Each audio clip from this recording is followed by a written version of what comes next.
Hello? Hello? Good morning. Happy Sunday. Hi, hi, hi. Oh, I keep forgetting that I changed the text thing. And I don't think I like the streamer bot chat. Hi, sorry I missed some chat. Robin hanging out since 9:35. God damn it. Toxic. Hello. Don't resident sleep with me. You goddamn little trolley boy. I don't know what that means. You got Kim's Discord again? What did you do this time? God damn. Revolts in the streets. Let me at least like grow my channel before you do that. Christ. Aqua, hello. You absolutely do not want dried chicken soup. What is that? Is that just seasoning? I don't know what dried chicken soup would be. We would have wet chicken. There you go. I was trying to come up with an Olive Garden, your family thing, and I couldn't come up with it quick enough. And then wet chicken soup came in my brain. And I was like, all right, well, that's our title for today. The best title I've come up with so far, like viewership wise, is Chapel Moan.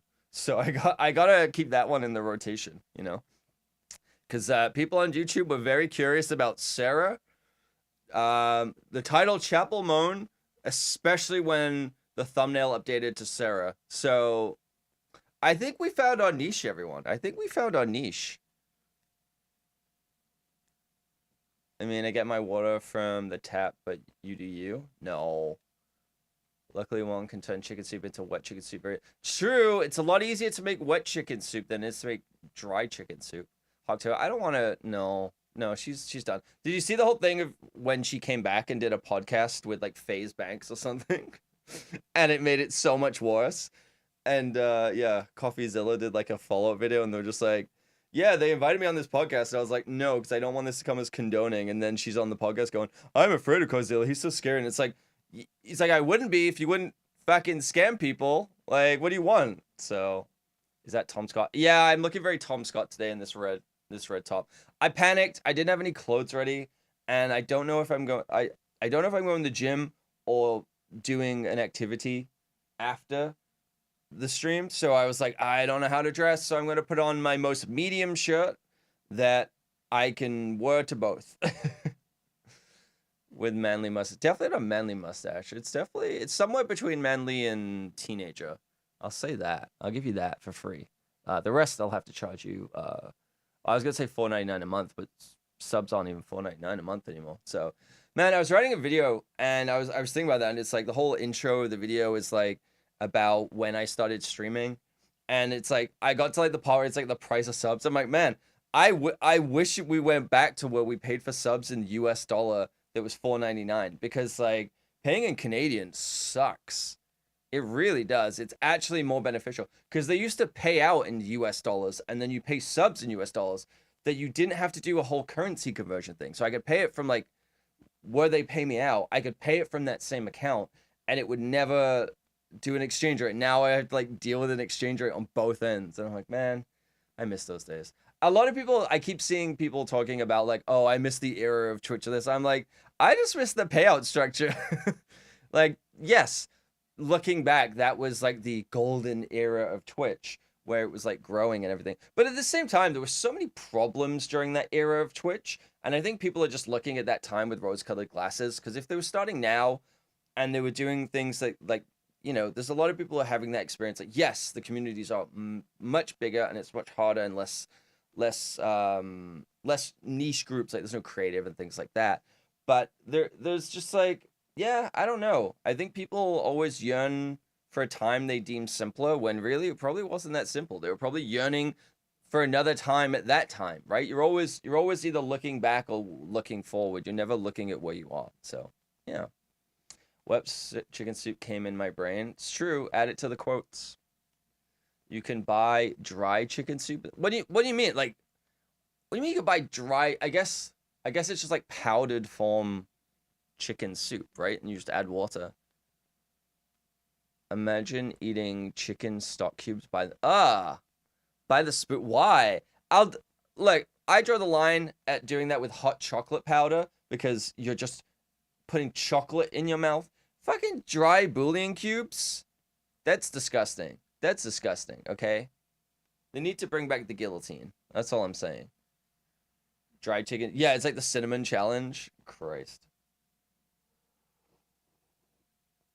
Anyway, I'm all out of whack because I decided to shower before stream. I was like, oh, do I shower after, shower before? But I was like, I'll just shower before, and then I had to rush and I panicked, and now here we are. And this is why I'm wearing this red shirt. It does look pretty good though. Like I wear it quite nicely. I do have to say. As soon as I'm on my own, I don't hate myself to the point of my 13th reason. Who he might show up later, Shay. He's my 13th reason. But like then I go to the gym and I'm like, man, I hate being here. No, I like being at the gym and I do feel motivated. But everyone at my gym is like every guy is 7 foot tall and like athletic or muscular. And I'm like, I am none of these things. And there's a lot of people who are on steroids clearly. Because they're like 50-year-old, they're like 50 years old and they have like 8% body fat and they're like this. And I'm like, yeah, I don't think that's natural. Shower during stream. What was that website? There was a website a few years back. I don't know if it's still around, but it was like trying to be the bridge between like Chatterbait and Twitch, where it was like you could stream while naked, but you still had to focus on the game. So you could do no, it wasn't Kick. I mean, oof. But there was another one. I can't remember what it was called, but it was just like, oh yeah, you could stream naked, but the focus still has to be on gaming. Or like, I don't know if you could necessarily do like sexual acts, but you could definitely be naked on it. And it never picked up, and it was just like, it was now and again you'd be like, okay, what's going on with this website? And you go, and it's just dudes sitting there. Or it'd be like one woman that would be on there and she'd just be like in a bra, and then it would just be thirsty dudes in a chat being like, take it off, and she's like, no, I'm not doing that. And I'm like, then this defeats the whole purpose of the thing. And no, it wasn't me. I wasn't typing in that chat. It was just a very interesting, like, it's one of those things where it was like people who were mad about, you have the just chatting or like hot tub pools and saunas streamers and like all that stuff, like, oh, it's too sexual. Twitch is too sexualized. They should go do this. And it's like, and I was like, oh, someone made a platform for that and no one wanted to use it because they don't actually want to do any of them things. They don't actually want to be naked. They just want to allude to it. And it's like, he was 6 years. It's true. I learned how to make a bot. That's what I did. Haven't done your dailies yet, and it's 8:30. What is this? In Sea of Thieves? Christ. You're more committed to that than I am to a job. Good grief. Oh, you're back. Oh, right. You're on the Red Dead Online grind. Okay. I keep seeing that on sale on PC. Maybe I'll pick it up, but I have it on PlayStation. Although, saying that, PlayStation's down. I don't know if PlayStation's back now, but PlayStation was down. And I was like, oh, maybe I'll buy it for like Red Dead Online. And I was like, I haven't even played the game. Sea of Thieves Weekly. I think I prefer Sea of Thieves. Sorry, no, not that I prefer Sea of Thieves. I mean, I've played it more, yes. But I think I prefer Weekly. It's back up now. Christ. How many times does PlayStation Network go down? It's got to be like 4 or 5 times a year. They get hacked twice a year. And I'm just like, are you not doing anything? Like, there's only so much you can do to kind of mitigate that problem. But surely, like, they just keep getting like, all right, well, we turned it off and back on again. Let's hope it doesn't. Like, there never seems to be an improvement. And also, this never seems to happen with, like, Microsoft, Xbox. Like, what's going on? I think someone said that it's because PlayStation used, like, a third-party system. And it's just like, yeah, maybe don't do that. And they're like, that costs money. I'm like, you made Bullet Train, okay? You're okay with wasting money, all right? That's my Bullet Train dig for the week. Because I did not like that film. Hot take. No, it's not even a hot take. That's a medium temp. That's a room temperature chicken soup take. Okay, you've microwaved it and then you've left it out on the table. That's what level of heat that take has. But I digress. Yesterday, oh my god. So yesterday I was passing the fuck out at like 7 o'clock. I was like on the couch, done. I ate, I made chicken nachos. I was living the good life. I went to the gym. It was great. So were all my gym crushes. And by that I mean I stood at the floor or the ceiling or the wall for about 90 minutes and didn't talk to anyone.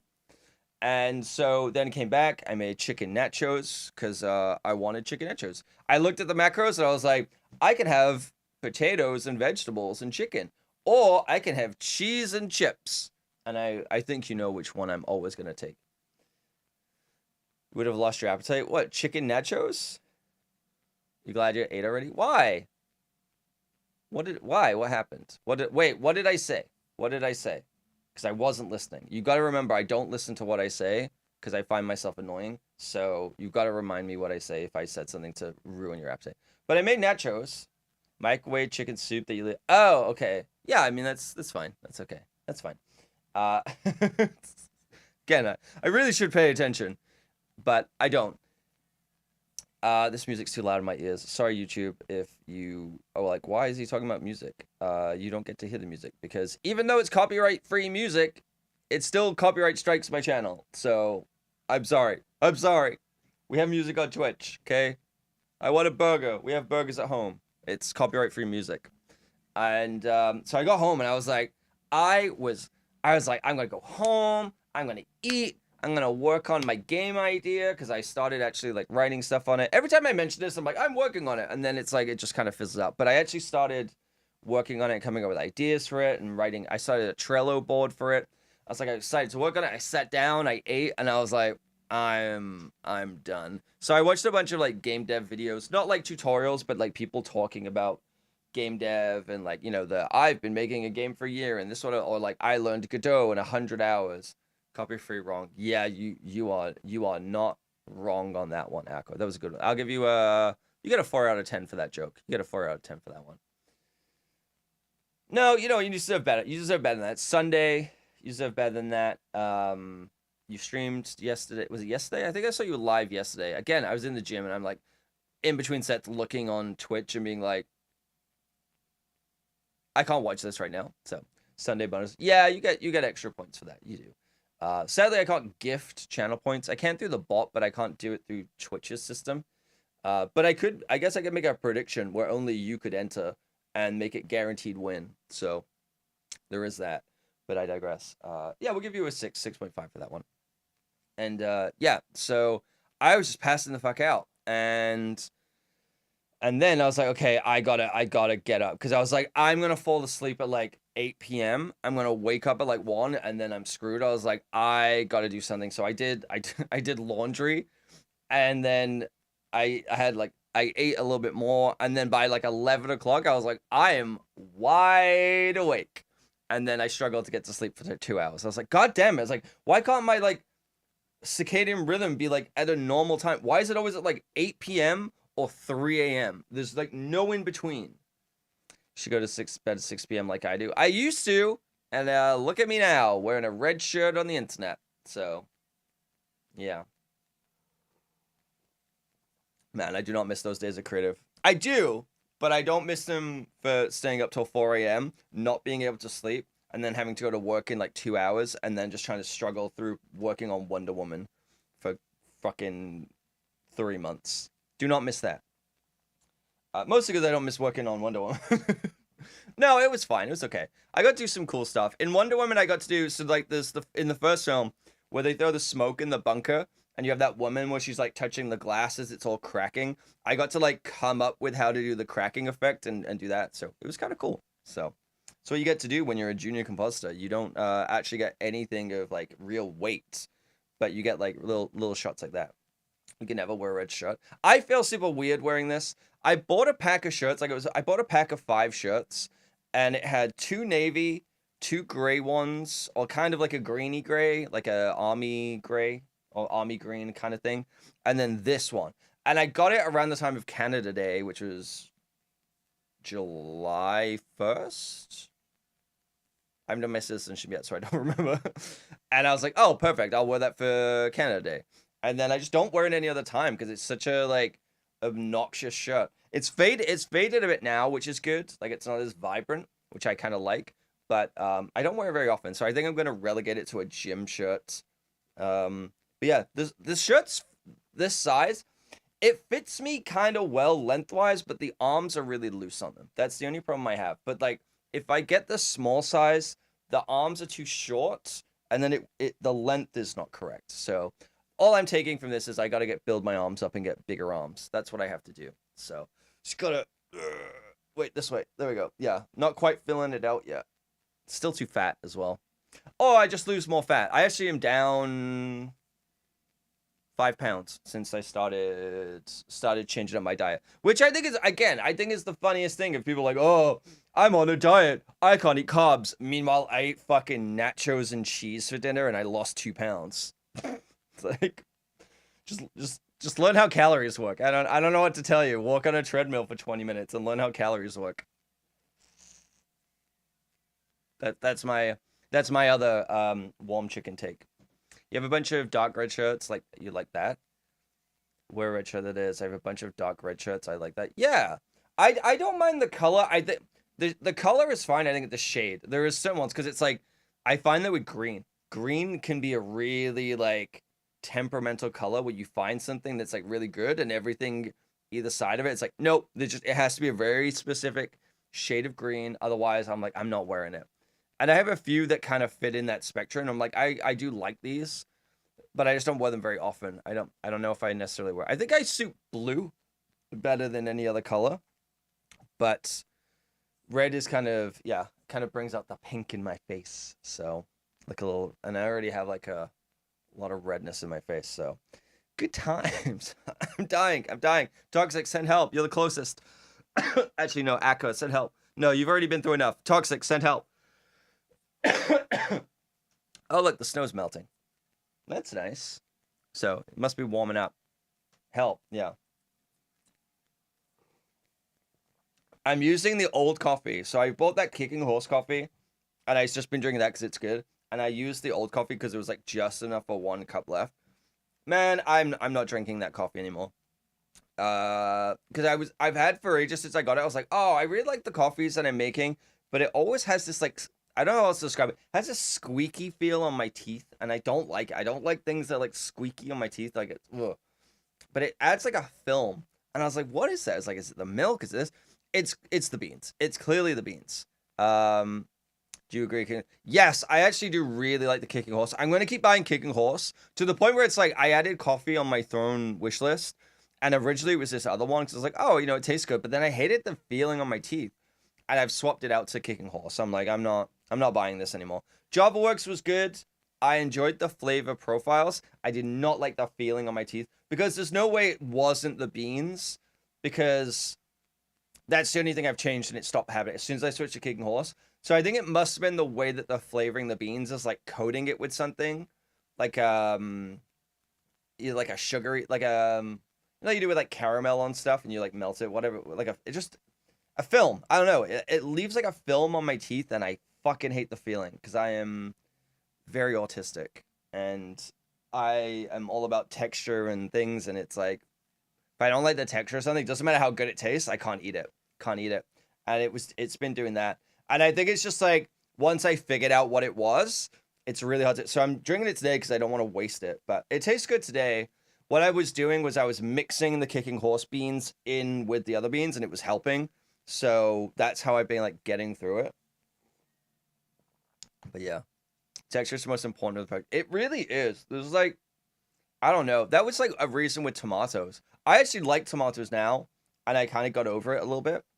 And I won't take it off like burgers and things like that. I'll just eat it now. But the texture of a tomato, I don't know. I don't like it. I don't like it on its own. I couldn't do it. But I love things like spaghetti and meat sauce, Like I'll actually make my own and get tomatoes. And I'm like, this is amazing. I love this.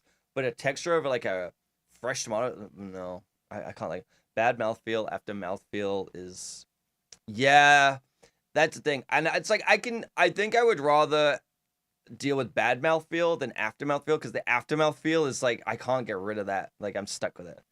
Your mom can't do cooked tomatoes unless they're pureed, but tomato and salad. Yeah, it is weird. It's weird how you can like rationalize certain things. It's just I don't know. Tomato. Not I didn't read it as tomato. I read it as tomato.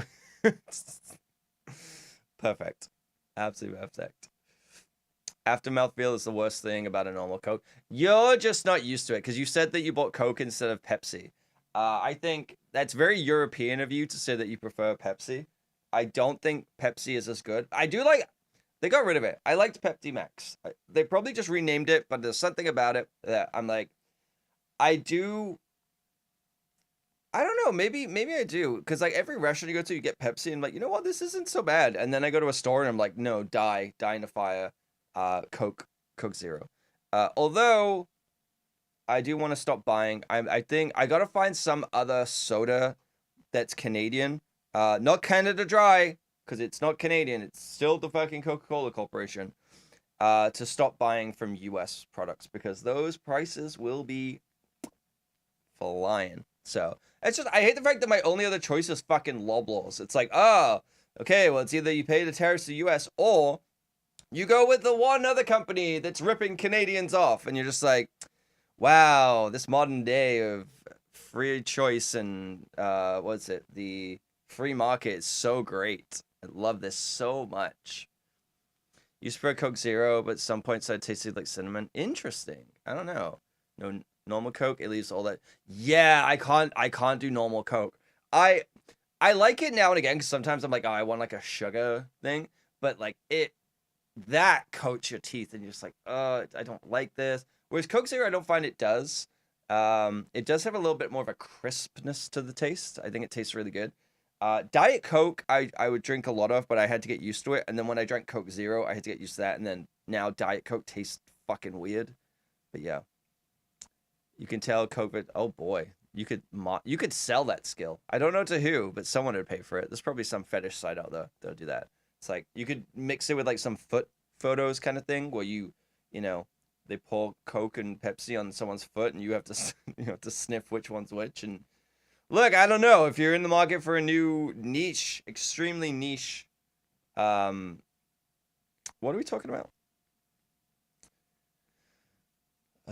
In your opponent, FYI, Coke has a stronger bite with more acidity. Pepsi has a yeah. And maybe I do like the Coke. I think I like the stronger bite, but I like the aftertaste of Pepsi better. I think that's what it is. The hell did Cam just take the shit? I don't know. To that other site apparently where you can be a shirtless dude playing GTA. That's I don't know. But you know what? We're trying to become business people here. We're trying to figure things out and how to run a business. I don't know why, but suddenly we are. But yeah. Hi, Adrian. Oh man, everyone's got that look emote. So that's the one thing. I have the Homer Simpson ones as the follow emotes. I never animated it, and I'm like, should have animated it. Should have done it. I tried to like come up with a way to do the popcorn guy doing it, but I'm not good at drawing. And Carson, I guess, is not taking commissions because he still hasn't got back to me. So I'll take that as a no. Taking a lot of no's recently. Someone asked me, it's like, oh, do you want to go like on a date? And I was like, yeah. I was like, cool. They're like, are you up for Monday? I was like, Monday sounds great. It's like, what's the vibe we're going for? Otherwise, my default is I'm going to hire a party clown to perform for us at the park. And then they never replied. They ghosted me. And I was like, clearly I was joking. I'm not going to hire a fucking well, maybe I would. I don't know. Let's see where the week takes us. But I was like, man, everyone's asking for like, oh, I want someone with a sense of humor. I want this. And then they get me, fucking gremlin man. Oh, baby. And I'm just like, here's my jokes. And I'm like, yeah, not like that. I want someone who's an alpha male that can sometimes be silly. And by silly, I mean, he puts a shoe on his head in the supermarket and he's so crazy. You know, it's like, you don't want an actual crazy person. People can take jokes. I think it was more of like, I said it. Here's the thing. With like the dating apps, it's like the expectation. There's so many expectations, and I'm ignoring looks and height and all that stuff because it's already a fucking barrier in and of itself for a lot of people. So ignoring that, you get past that point, and you actually talk to someone. They don't give you any information about themselves on their profile. So you're basing it basically on photographs and like very minimal information. And I'm expected to be funny, smart, charming, cool, all in like an opening message that I'm basing on nothing. And if I use a line, like a whatever, oh, that's too cheesy, and you're using a line, and clearly you've said this before, okay? But what else am I supposed to base it on? That your favorite show is Friends in The Office? Great. So is 10 billion other people's. Like, that doesn't make you unique. You're not different than the other girls. I'm sorry. And it's like, so you have nothing to base anything off. Or they're like, oh, I want someone who's funny. And you're like, okay, here's like my funny, like, I'm being like silly, but I'm not being like rude or anything. I'm just like, oh, this. And then it's like, no, not that kind of funny. Like, all right, okay. Just trying to be witty. Or it's like the best way to ask me out is ask me out. And I'm like, okay, I'll ask you out. What type of dates do you like? Do you prefer a drink date, coffee date, dinner date? What do you like? Because I don't know you, and I'm sorry, I'm not taking you on a $300 dinner date as a first date when you couldn't even be asked to fill out a fucking profile with enough information for me to reply to anything. So I was like, oh, what's the vibe that you what you're looking for? As in, like, do you want drinks or do you want something casual? That's it. And I'm like, the response, I don't get any response. And then they're just like, oh, you should figure this out. You should know exactly what to do. I want someone to lead. I want this. And I'm like, I ain't a fucking mind reader. And I'm sorry, I'm not spending hundreds of dollars on a fucking dinner date with someone who can't fill out a fucking profile.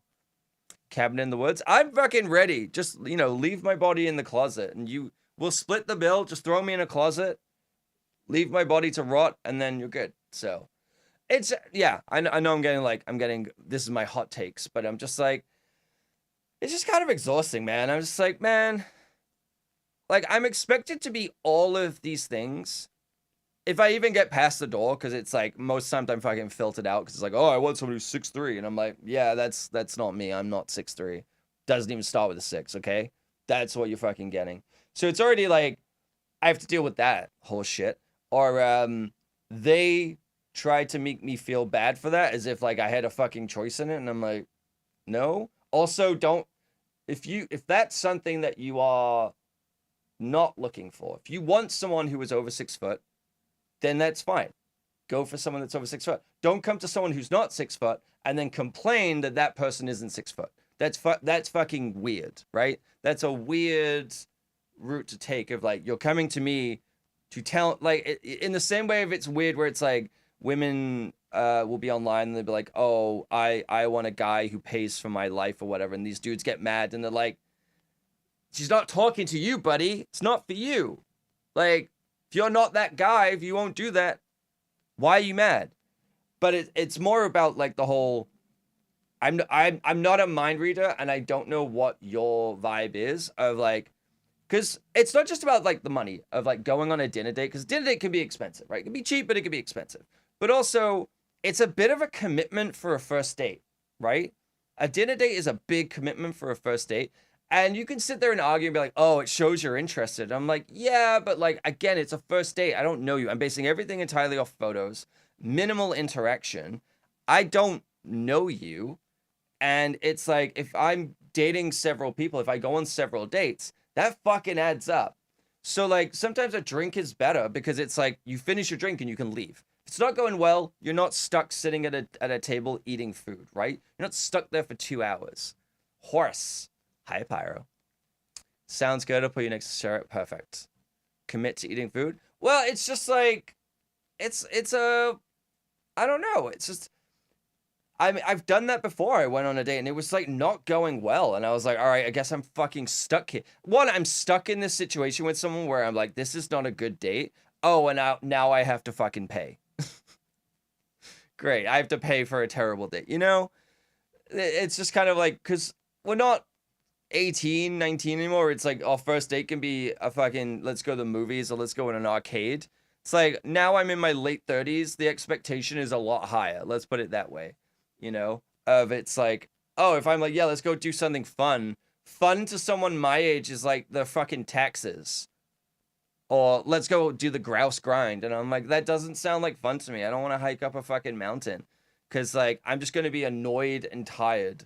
And I'm already always annoyed. I'm like, and that's the other thing is like, every person, especially on a Vancouver One on a dating site or a dating app, It's like hiking. I love hiking. If I could camp out there all the time, I would. And I'm like, no. Like, what the fuck? Cam, I've been told I'm too nice, and Cam being told I'm too nice, and they don't know how to react to it. You are? Like, they tell you you're being too nice? Yeah, that's the thing. It's like, you'll have people who will be like, oh, I want a nice person who treats me well. And then you're like, okay, hi. I'll be nice to you and I'll treat you well. And then they're just like, that's not sexy enough. No, that's boring. And I'm like, okay, so you just want drama. You just want drama. You want someone who occasionally feels like, and a lot of times it's like, people will date you because they want, not like me, because why would they? But it's like, they date someone based on how they will be perceived when they're out with someone, not how that person treats them, not how they act, behave, or anything like that, but just being seen with them of like, oh, I'm dating someone who is tall, attractive, and dresses well. It's like, okay, but what do you actually like about them? What, like, when you're spending time together, what do you actually like about them? And I was talking to my RMT about that, and she's like, yeah, like, we have people come in and clients come in and they're talking about the people that they're dating, or they just want to date. And like, the first thing that they always say, like, the women, is like, oh, how tall they are. And she's like, what do you actually like about them? Oh, well, they're really tall. Like, that's it. I'd be offended. If I was tall, I'd be like, that's the only thing you like about me? Is that? Like, you don't like my personality, you don't like anything else? It's just that? It's kind of like, what the fuck? I mean, you like hiking, but not gonna take a strange man on a mountain alone. Yeah, true. Very true. A lot of people want arm candy. Yep. Hiking's in your DNA. German walks. I'm okay walking. I just don't want to hike in the. I have too many stomach problems to be in the fucking woods to like hike up a mountain. I'm just like, yeah.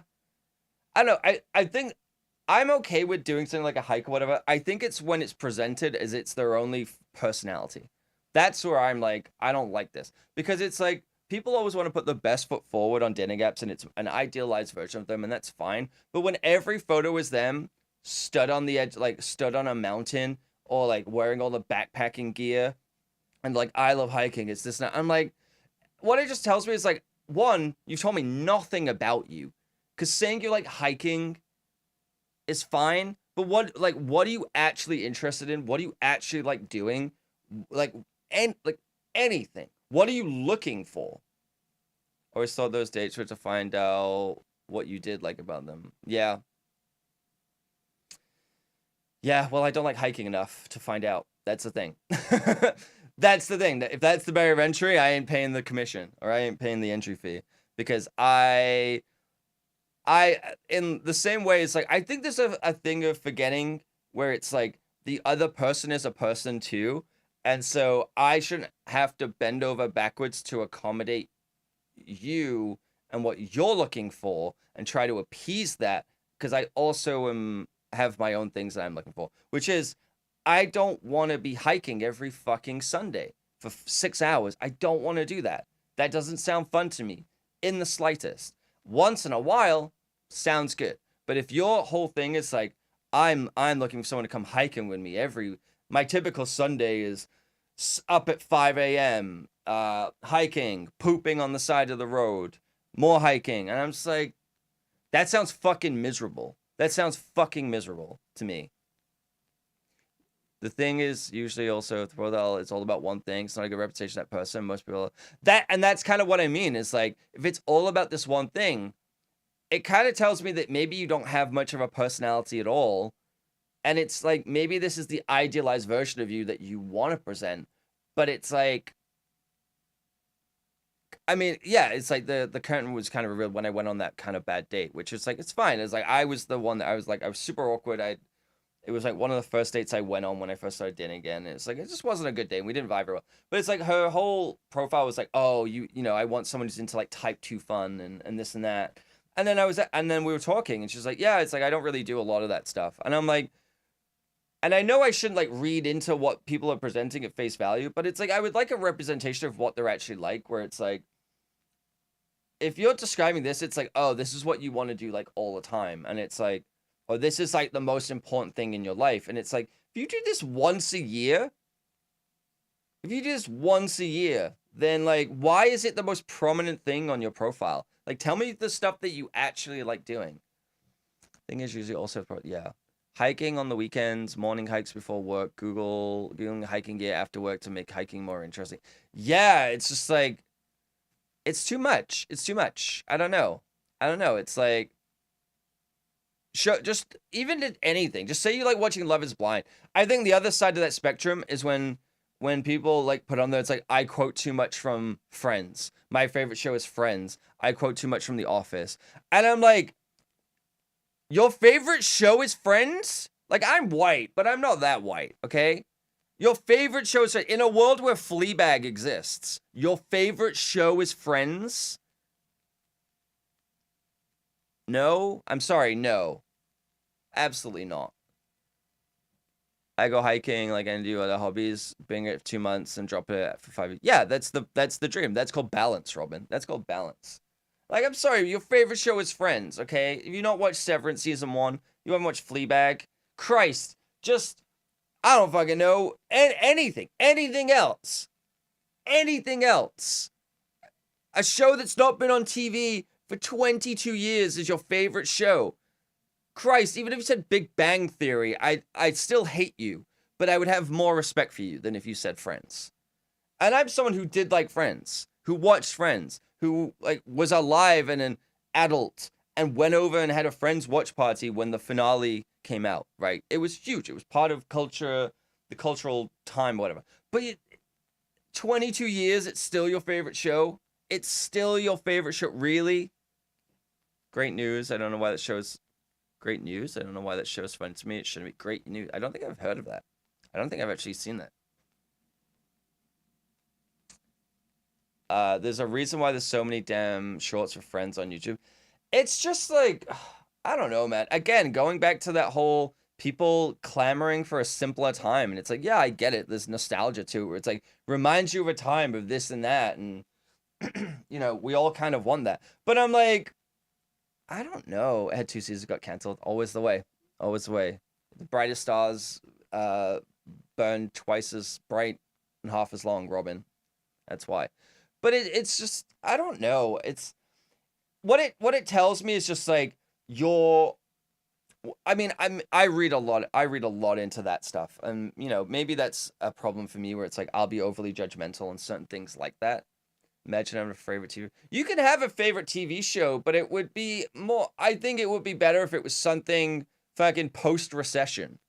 You know, maybe something of the modern era where it's the jokes on Ross Geller is afraid of a male nanny because he doesn't know if he's comfortable around gay people. You know, like, at least they didn't do a blackface episode like fucking 30 Rock. I don't know. But 30 Rock is a better show than Friends. It's a funnier show. It's just like, I don't know. It's weird to me where just like it I read very much into that stuff where I'm like, this is one, these are the ideal. I think it just feels lazy because it feels like you didn't really think of like a real answer. Like I saw one profile once and it was like every day I was talking to them like every day after work when I'm cooking dinner, I watch Friends every day. If you can't handle that, before bed, I watch 2 episodes of Friends. And I'm like, that sounds like my fucking nightmare. I don't want to deal with that. As someone who used to do that when it was airing, yeah, it would like kill time. You put it on like, oh, channel 4, it's on. They're playing a rerun. Cool, fine, whatever. But like you actively seek it out and do it. It's like pre 9/11 TV shows definitely would have outdated jokes. Yeah, I mean, I'm even giving a little bit of leeway on that where I'm like 2008. Something from 2008. Something since the Arri Alexa camera existed, okay? Would be great if you just did something like that. Post Iron Man 1. That's all I'm asking. I don't think that's a big ask, okay? Post Iron Man 1. That's it. Just what is your favorite show in that period of time? Even if it's How I Met Your Mother, it's a fine show. It's a more modernized version, basically, of Friends. That's kind of what it was meant to be. That's fine because it at least came from another time where the writing was different and interesting. It's just like, I don't know. Like, I could probably watch Friends and like, oh yeah, I could probably rewatch the whole thing and be like, yeah, this was fine. But I'm like, there's some trauma going on if you're still rewatching that over and over and over again. Like, something's going on. I don't think you need a Friends rerun. I think you need a therapist. Not even post Endgame. No, just like 2008 to like 2019. Just something, anything in that realm. You like, you can say Game of Thrones, but only season 1 to 5. Okay, you can say Supernatural season 1 to 5. You can say Heroes season 1. I'd be okay with that. But you know what? I get it. I get it. What was the other one that I really liked? Shit. What was it called?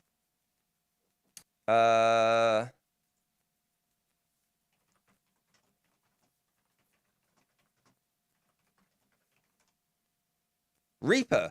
That was season 1 of Reaper. Fucking great. Got ruined by the writer's strike. If you said that, oh my god, you don't know the things that I would do to your body. If someone came to me and were like, my favorite show is Reaper, but season 1, it's about to go fucking down. Okay? It's about to go fucking down.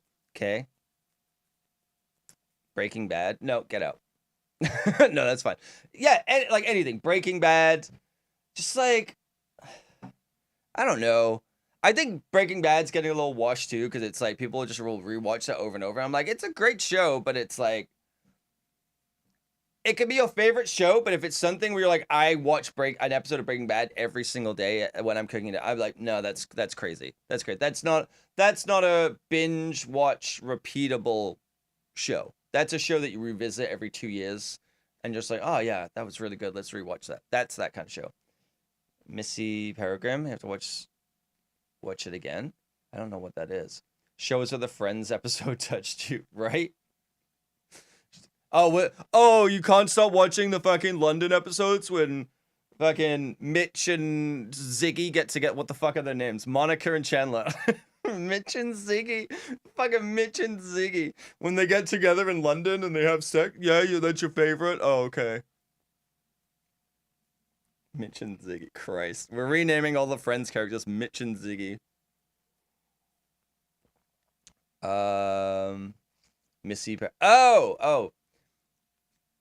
Yes. She's in some cop show. Not Rookie. Is it like Rookie Blue or something? But yeah. Reaper season 1. Honestly, great TV. Great TV. And then got completely ruined by the writer's strike. Season 2 was okay. Rookie Blue. Okay. Yeah. I think it's a reflection on you and your attention span more than the show. Tried to watch Breaking Bad again recently and it doesn't hit as well. Definitely attention span is probably part of that. I think that I think when you go back and watch it, it has a lot more low budget amateur style filmmaking than I think everyone really remembers it for, because now we see so much polished, refined TV. That some of the stuff kind of is like, oh, it's kind of weird. And like it's a little rough around the edges in a good way. But it's a little rougher around the edges than I think a lot of people remember it to be, because I watched it not that long ago. And also a lot of things have referenced it. Again, this is the problem when something's really popular. It gets referenced so much in pop culture that you kind of get sick of it, and then you go back and watch it. Like, it's why, as I've said before, it's why it's hard to go back and watch movies that you haven't, that popular movies from like, you know, The Godfather, Citizen Kane, things like that. It's been referenced so much that I'm not going to get that same experience as I would if I saw it without that. So that can be a big problem with that too. You know what? I think your favorite live action TV show would probably be The Magicians. I've never seen that. Falling Skies, only because Aqua's in it. True. Okay, suddenly it's in my top 5 because Aqua's in it. But I'd say Vinland Saga is one of the, I've never even heard of that. You can never get into Rookie Blue or Falling Skies. Falling Skies was interesting concept. What, you watch Suits? I've seen Suits. I thought it was really funny while dating a lawyer to be like, wow, this show is so accurate every time. And they get so mad at me. You can never get into it. You know what? I can totally understand why people can't get into Breaking Bad. I can totally get it. I think it's a very well-made show, especially of the time that it came out. I think that it tells a very interesting story, but it can be a slog. I do think that binge watching too, like binge watching anything, has also really negatively impacted shows' enjoyment. I think that I was a binge watch Andy or whatever, and now it's like I try and watch shows as they come out because I think having that break and that breather room to really think about what happened between weeks and everything helps. Whereas if you're just watching back to back, the impact of something like a cliffhanger or anything really doesn't hit as hard as it should, you know? So it's like it can kind of just kind of get draining. So any kind of weird quirks with the writing, any kind of like filmmaking style, if you just don't like it, um, it yeah, it just kind of it sticks out. Nathan Fillion or the Ensemble Toronto Rookie Show. Shay's been watching that, and he said it's good, but it kind of gets weird because after how many years is he still a rookie?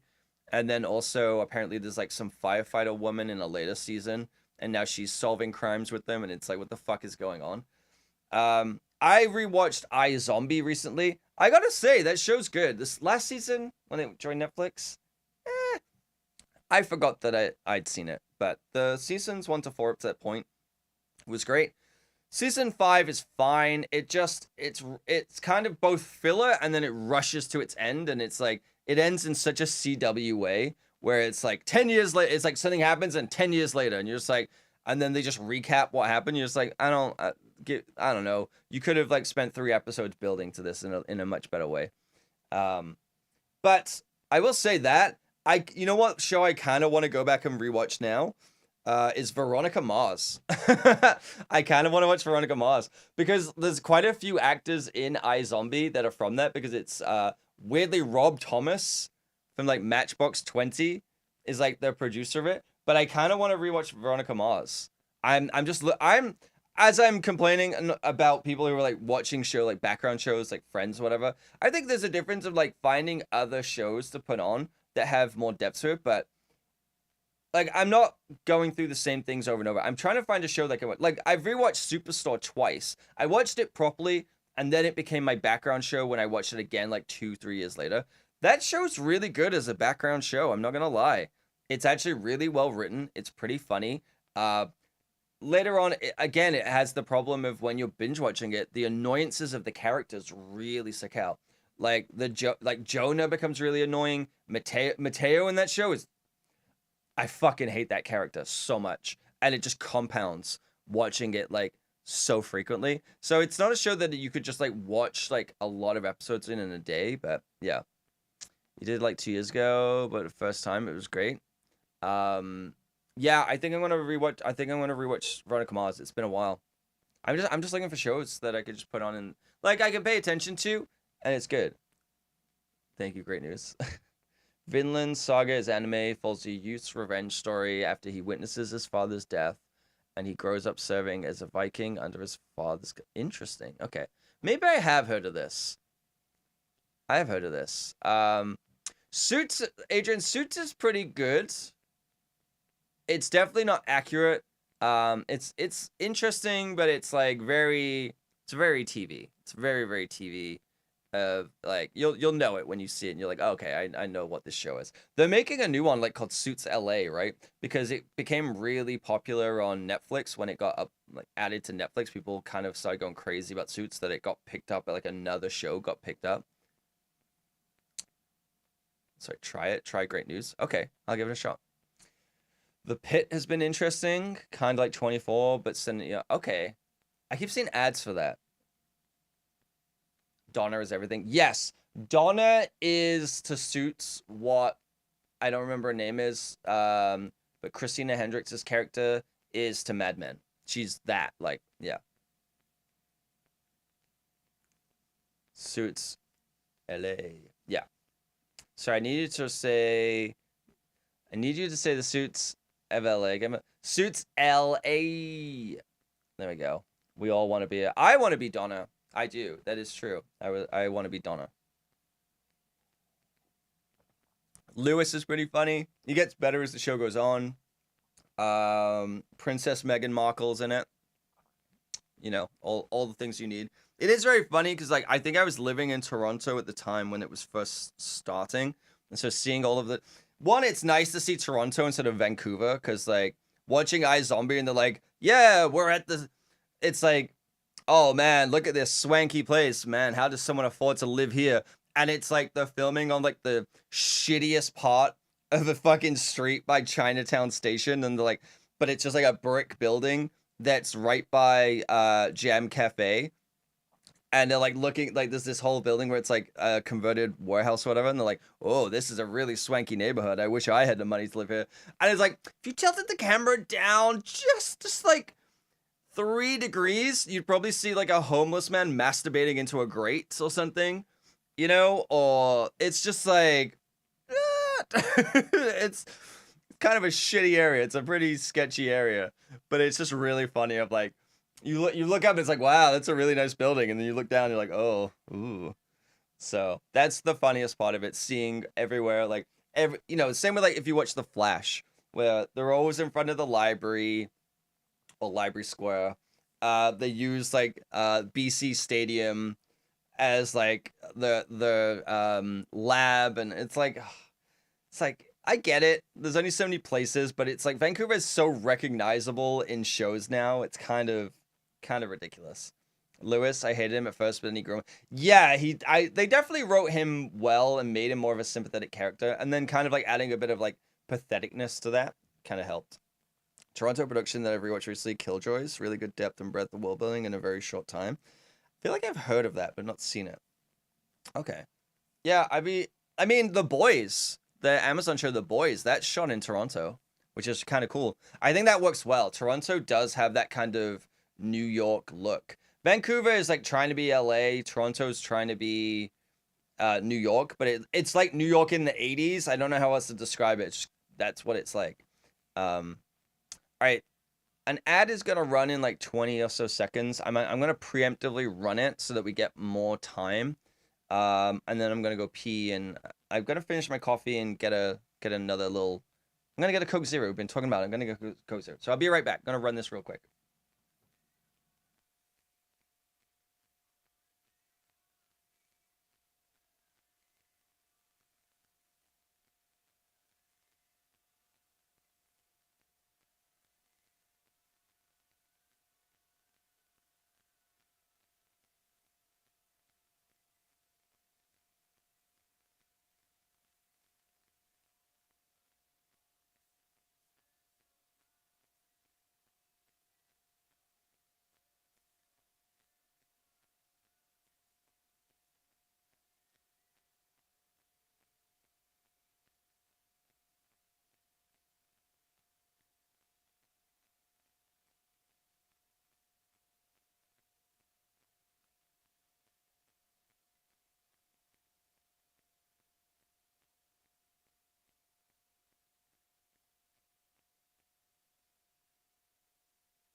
Sorry about that, everyone. Hello. That break was a little longer than I expected. Because I was browsing Blue Sky, and sometimes Blue Sky just takes a while. Ugh. Anyway, Toronto is a major city and some barren landscape shots. Vancouver is a major city and nature shots. Yeah, that's true. Well, I mean, they shot Last of Us season 2 here, right? So, which makes sense because they shot in Alberta before, which, they didn't have to do much set dressing. Ayo. But for Vancouver, it's like, yeah, a lot more forest-based things like that. I never played the second game. Surprised you that Shogun was shot here? Wait, it was? Well, first time Que Sarah. How dare you? How dare you besmirch her name when she looks so pretty for you? She dresses up so nice, Aqua. You scream at her with your face and your mouth. I didn't know that. I actually haven't seen Shogun. I'll be honest. I need to. All of Shogun, the recent one, the 70s one, was shot here. That's crazy. She dresses. She does. She's a little sensitive though, because she has got some varicose veins going on, and she feels a little self-conscious about it. Just because mainly I used blue memory foam when stuffing her, so yeah, she's a little self-conscious about that. So she tries to dress nice and make sure she looks good and presentable for everyone here. Sometimes the camera will freeze. Today, it's not one of those days, but it is operating at a whopping 7 frames a second. But yeah, visible concern. Rude. Okay, give me a sec. I still want to chat. Still want to ruin everyone's day with chatting, but I saw you were playing Dead Cells in Discord. I saw it, and I was like, I wonder. I have to get back to that game. I've only played it those 2 streams. You are right now? Nice. I only played those 2 streams. I really like it. I think I need to spend more time with Dead Cells. I really need to spend more stuffing Sarah. That goes on the other site. Can you tell us more about the stuffing Sarah? So she had like a big gaping hole that you could only access from the back. And so what I did is I took this huge load and just started like pushing it in, and just filled that hole. And then filled that hole, and then once that was done, put a dress on her, zipped it up on the back, and gave her a face. And that's it. And then there's also a wig that is sewn to her head. So she doesn't even have to worry about that. She doesn't have to worry about going to a hairdresser or anything. It'll never grow. So, like me, it'll never grow. Oh, man. So I want to keep chatting and everything, but I think just staring at my mediocre face is kind of boring. So I am going to ruin everyone's day and play some more Good Company. Because I'm actually starting to get into the game now. I'm not going to lie. I think yesterday it did something to me. He tells us he doesn't want things clipped. I don't want things clipped. Don't clip anything, okay? Don't clip anything. There's nothing clippable. There's nothing funny. Everything I say is serious. This is a serious art stream for serious people. And so you should all take it very, very seriously and not hold me accountable for the things that I say when I don't pay attention to what I say, so I forget that I say it, and then you bring it up later, and then I'm like, I don't recall that, and then you show me a clip, and then it's like, okay, maybe I did say that. Serious fart stream. Yes. The 3... Oh, yeah, sorry. There were... going back to the dating app thing. There was one woman who was on the... It was like this 53-year-old woman, and she had... You know what? I'll give her credit. She filled out the profile. And what I posted it in the Discord. I took a screenshot. I didn't show the name or anything, but I posted a screenshot in the Discord of the 3 C's, which are... Okay, it did have a name, but I didn't show a photo because I couldn't clip out the name. Okay, and the section was, you should not go out with me if she did, like the way I filled Sarah out. You should not... Okay, so the way that this person filled out this profile, you should not go out with me if you are not humble, and not the three core C's: Christian, compassionate, and circumcised. And then in brackets, hopefully with the fingers crossed emoji. Why is that one of the core three C's? Why is circumcision that high on your list of dating partners, okay? That you have Christian, compassionate, and circumcised. Like, what the fuck? That's insane. So now our channel has a core mantra of the three core C's, okay? She wants the seed deed. She wants the D seed. That's what she wants. But it's just so fucking weird of being like, I need you to believe in God. I need you to have absolute empathy for everyone around. And I need your penis to not have a turtleneck sweater on it. Why? Maybe, I don't know, funny? Charming? Chill? Anything else? Because this is the thing. Technically, yes, you have control over that. But I don't know a lot of adults going around thinking about, you know, oh, I'm going to get a tattoo. Oh, you're thinking about getting a tattoo, Jeff? I'm thinking about getting circumcised. That's not a thing. It's just, you got no choice around it. Okay? No one's clamoring to lose that. When people lose weight, they're talking about losing excess skin. That's not one of the top 12 things they're talking about. That's not the excess skin people are trying to remove, usually. It's either already gone or they've just, you know, accepted the fate. Is she following ancient Christianism then? That's like, is that even a thing in Christianity? Is it? Because, like, the UK is pretty, like, I guess Catholic, but I'm just like, it used to be? Yeah, I don't know. Not in modern time. Who knows with these people on these dating apps, right? Because a lot of them are just like, I need a man with traditional Christian family values. C1s are like, European family values. I'm like, what the fuck does that mean? What does that mean? Oh, I need someone to be like a man of the house like they were back in the day. And I'm like, what? Where they used to beat women coming home because the dinner was cold? That's what you want? Not like they'll pass on. Yeah, I don't know. She's probably, I don't know, from the 1500s. Such a weird specific thing. Like there's people who put on their like sexual preferences. That's totally fine. That's okay. You're just kind of like weeding out the people who are not into your shit. But that's such a weird specific thing that you're actually, one of your core tenets is like genital mutilation. That's fucking weird. European Christian values, do they know how many there are? That's what I mean. It's like, be specific. Be specific of like, you know, Europe's not a country, right?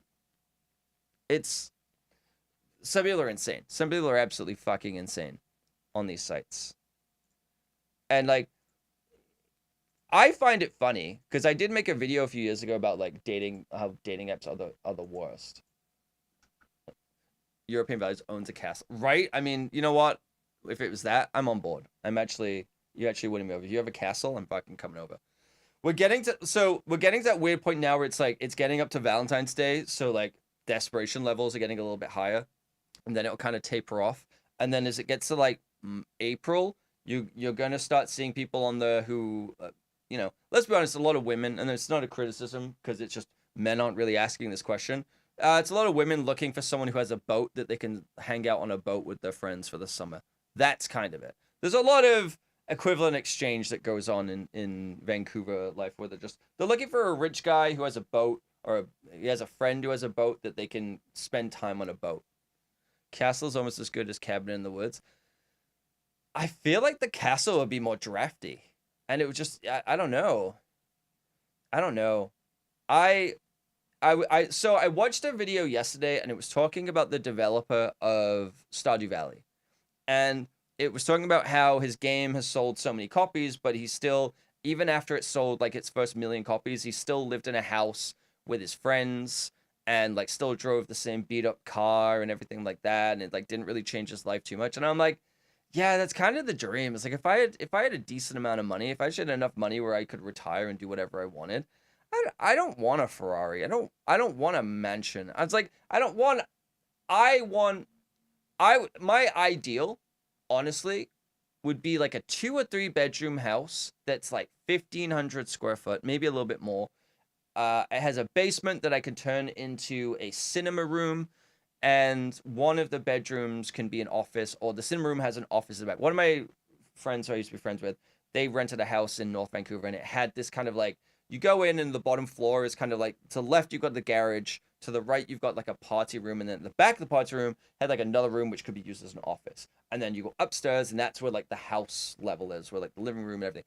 But I was like, that was kind of like awesome, because I was like, yeah, I would, because it had like a wet bar in that party room area. I was like, that would be really good for hosting parties, and like, not that I have a lot of friends and doing that, but it's like I could turn that into like a cinema room. I could have an office down there. You have a garage which you could use as like a workbench thing. Because like one of the things I used to do when I was a kid with my granddad is we would do woodworking, and he would teach me how to like make stuff and build stuff. I'd love to, like, that's a goal of mine, of like, one, have a home gym, because I don't have to pay for a fucking membership anymore, and I can stop having to stare at the floor and the ceiling when I'm working out. But also I could make stuff in there. That would be really fun, because I love doing woodworking and anything kind of practical in that way.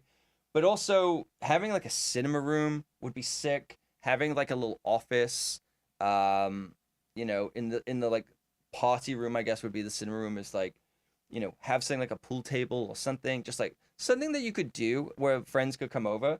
And then I just want like a 2-bedroom apartment that's like 1,200 square foot or whatever it is. That's it. I don't need any more than that. I don't want any more than that. So like a yard for a dog. That's it. That's it. That's all I need. I don't want the thing that's insane to me in Vancouver especially is the amount of McMansions that were built where I'm like, who are these for? Like, oh yeah, we're building 6 to 8 bedroom houses on this plot of land. Why? Like, there were no families even then that had 4 fucking kids. That wasn't a thing. Why do you need a 6-bedroom house? It's insane. Oh my god, this fucking Coke Zero is hitting hard.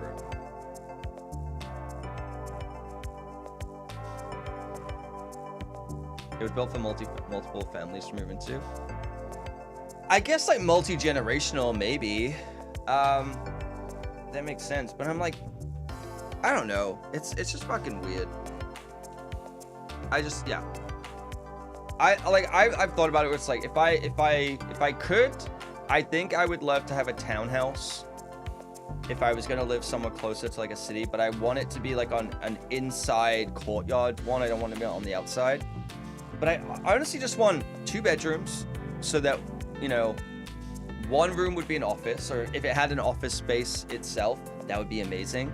And then it has a little bit of outside space for a dog, so that way you have an office, so you're gonna do stuff that's separate, but also if someone stays over, they have a bedroom they can use. Multi-gen sibling families moving together again, yeah, but not in the 70s, not in like the 70s and 80s, like that. Houses were not that expensive then. I know like the interest rates were high, but relative to like what a house cost, I don't know, it's very weird. Man, I did do well on these. What's this one? Okay. Swans to the true performance addicts, fill up your outgoing zone with products built from a predefined blueprint. Proceed within the time limit. The next blueprint lots, and you get a little more time. Okay. Let's ease in.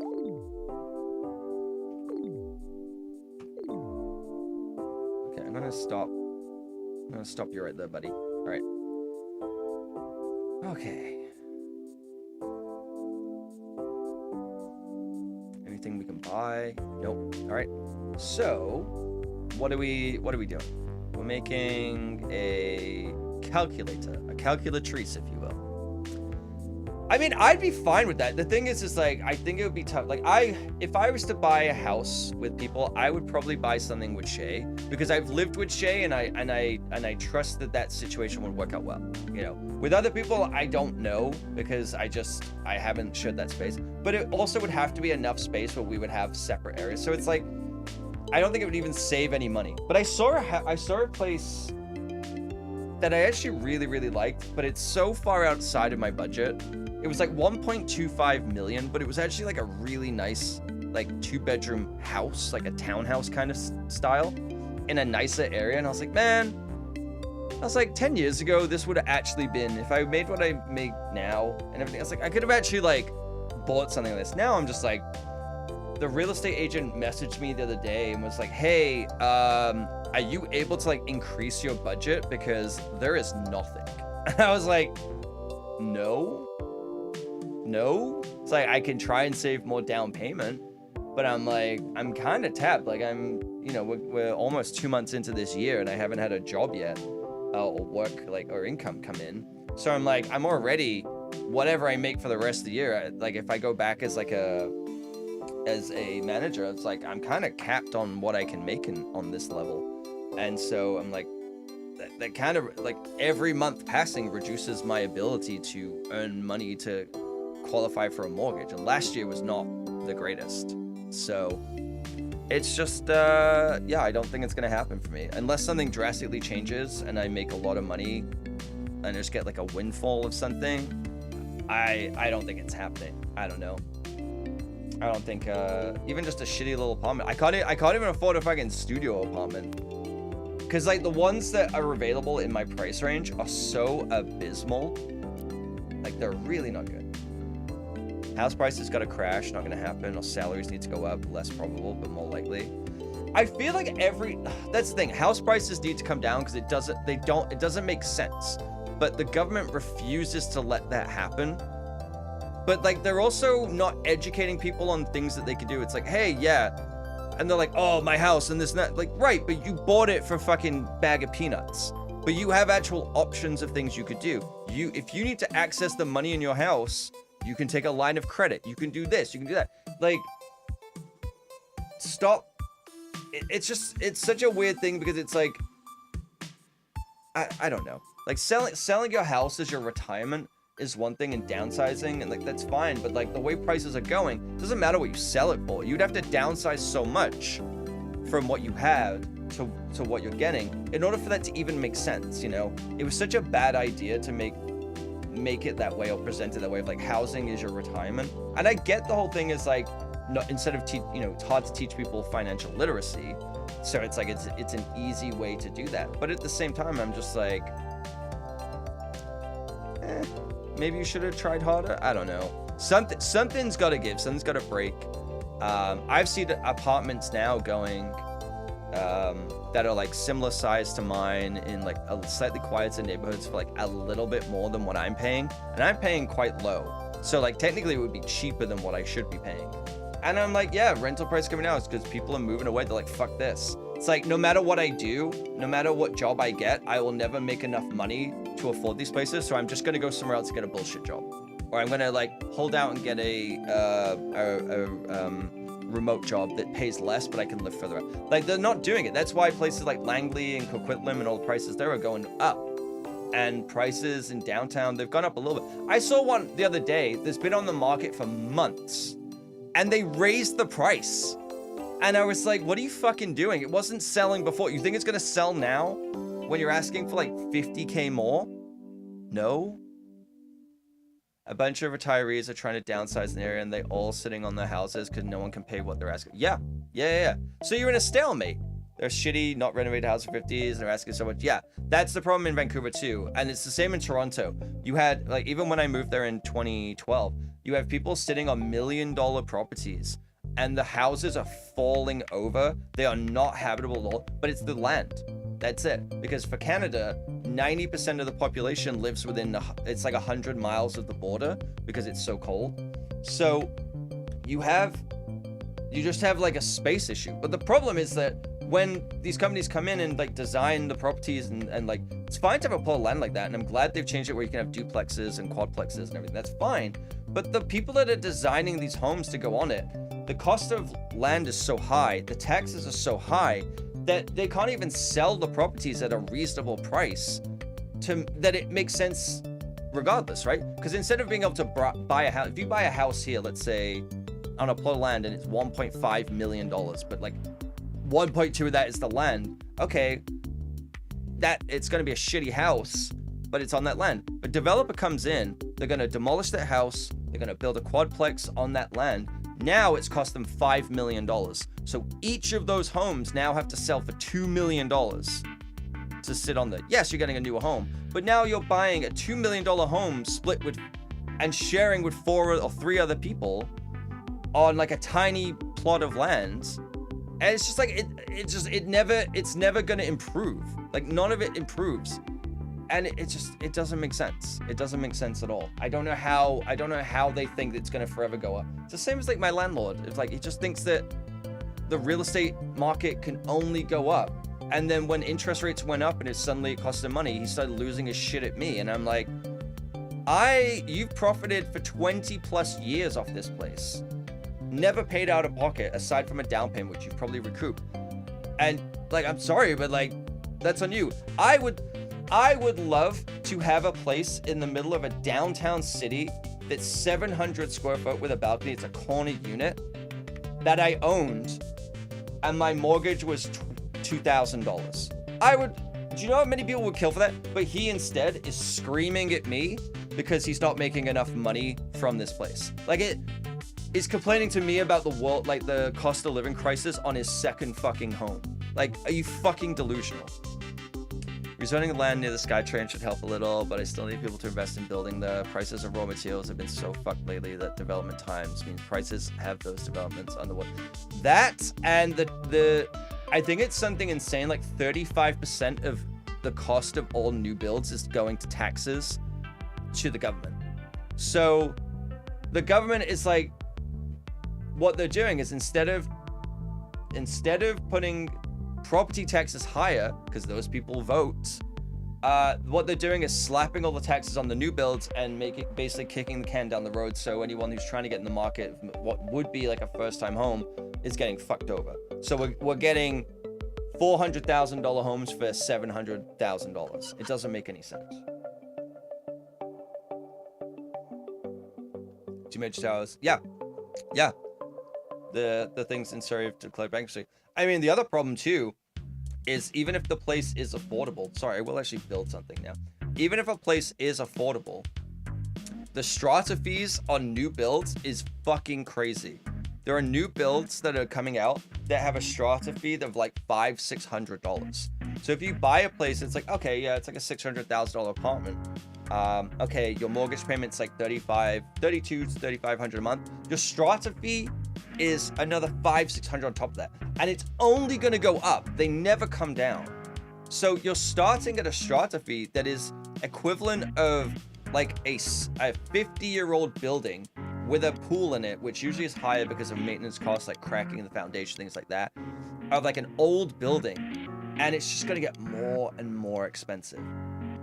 And it's this constant thing of like passing the cost on to the consumer. And it's just, yeah, it's making it impossible for us to get in the market, you know? So I don't know what's got to change or what's going to change to make it happen, but basically I gotta get a fucking win. I gotta win the lottery or something. I don't know. All right, what are we actually doing? So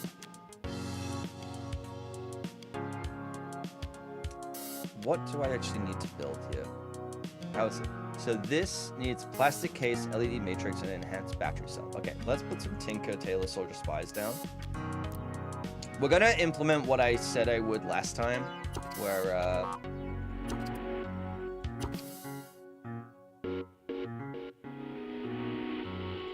can this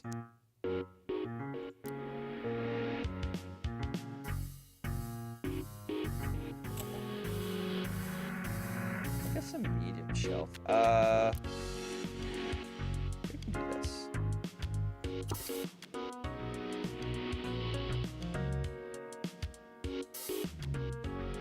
Let's put another table down. Let's do it this way, okay?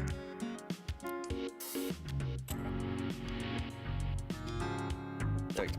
All right, so you can basically build almost everything. Oh no, you can build everything. Okay, so we're gonna do that. these two will be plastic. Wait, how long does this take? So this takes a day. A day. Okay, so everything takes a day. You require that. You require those. Okay, so we actually need... What do you require? That.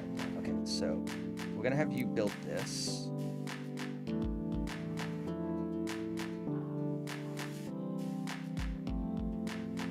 Because we need to, like, make...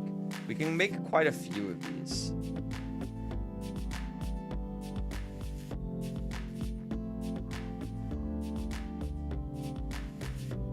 Yeah, let's upgrade that. So that's gonna build that.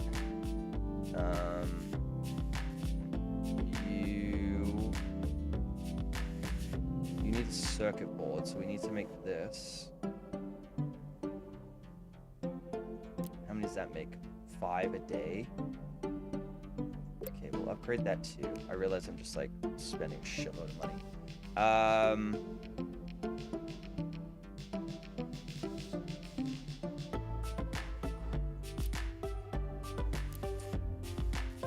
then that. Okay, I don't think this is a good way to do this. Let's see. Zoning lens, yeah. 2-minute shower. My landlord just posted a new apartment. 5 minutes goes less than you have, but 1 extra room, 300 more a month. So smaller. That's the thing. It's like, rooms are so crazy to me. Where it's like, yes, you have an extra room, but it's significantly smaller. But $300 more a month. That's wild. It's that happens here a lot. Where the expectation, or sorry, the description of like 1 bedroom or 2 bedroom is fucking insane. Where it's like, oh yeah, this is a 1-bedroom apartment. Why? It's a studio. It's like it's a Murphy bed shoved into a corner, and you put a fucking one of those Japanese room dividers up. It's like, yeah, it's a bedroom. How is that a bedroom? Oh, because it has a window and there's a closet in there. That doesn't make any fucking sense. That doesn't make any fucking sense. Or it's like, I went and saw a 2-bedroom and it was in a wood frame building to buy, and it was like $600,000 or something. And I was stood in that bedroom and I'm like, if you put the bed down, you can't open the closet. The room, I'm not even kidding, was the size of this office, which is like, I think it was like 7 foot, not this office, but it was 7 foot wide by 6 foot. So like, it had a window and a closet. And it's like, if the bed was down, the door to get in the room, hit it. Like, it had to be a Murphy bed, because you had to walk in the room and close the door and then pull the bed down, and it was that far away from the wall. And I was like, how is this legally a bedroom? And they're like, well, legally it's a bed. I'm like, but it's not a bedroom. It's not a bedroom. That's not how it should be. It's fucking insane. And they're like, oh, well, we can charge more because it's a 2-bed. It's like, it's not a fucking 2-bed. It's not a fucking 2-bed. It's a 1-bedroom with a room that you might be able to fit a pull-out couch in.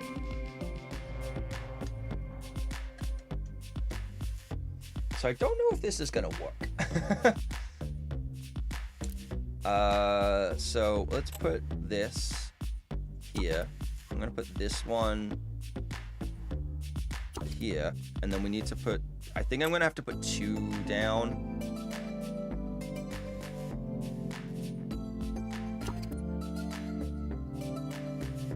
Let's put 2 down for materials.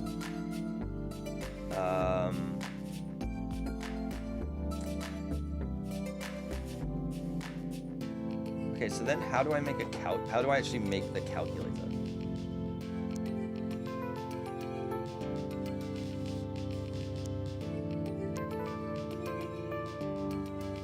A bot assembly. Mainly used to assemble small bots. What? Mainly used to assemble small bots and excels at this. It's also possible to assemble medium-sized products on this table, but rather inefficient. Not all medium-sized products can be assembled on this table. I just want to see what it can do. No blueprint. Okay. Let's get rid of it then. Oh, good. That didn't give me my money back. That's cool.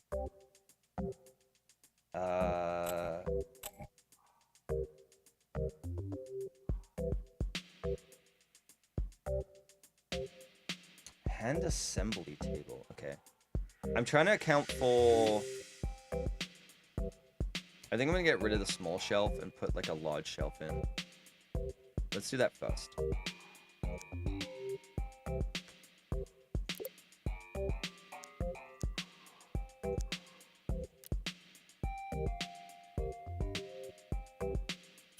Okay, I'm actually gonna put 2 in.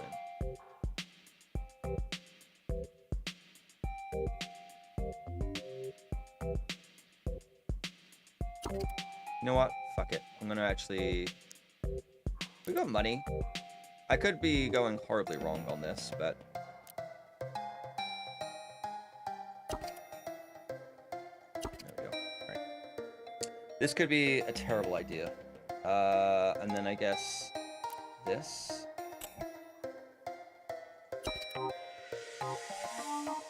What can you go?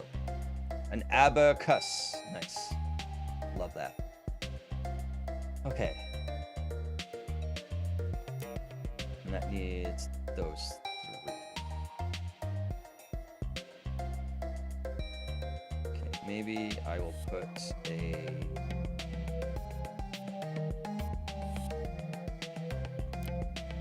Put 2 of these in. Go. And then I think what I'll do is I'll put another... Put a medium shelf here.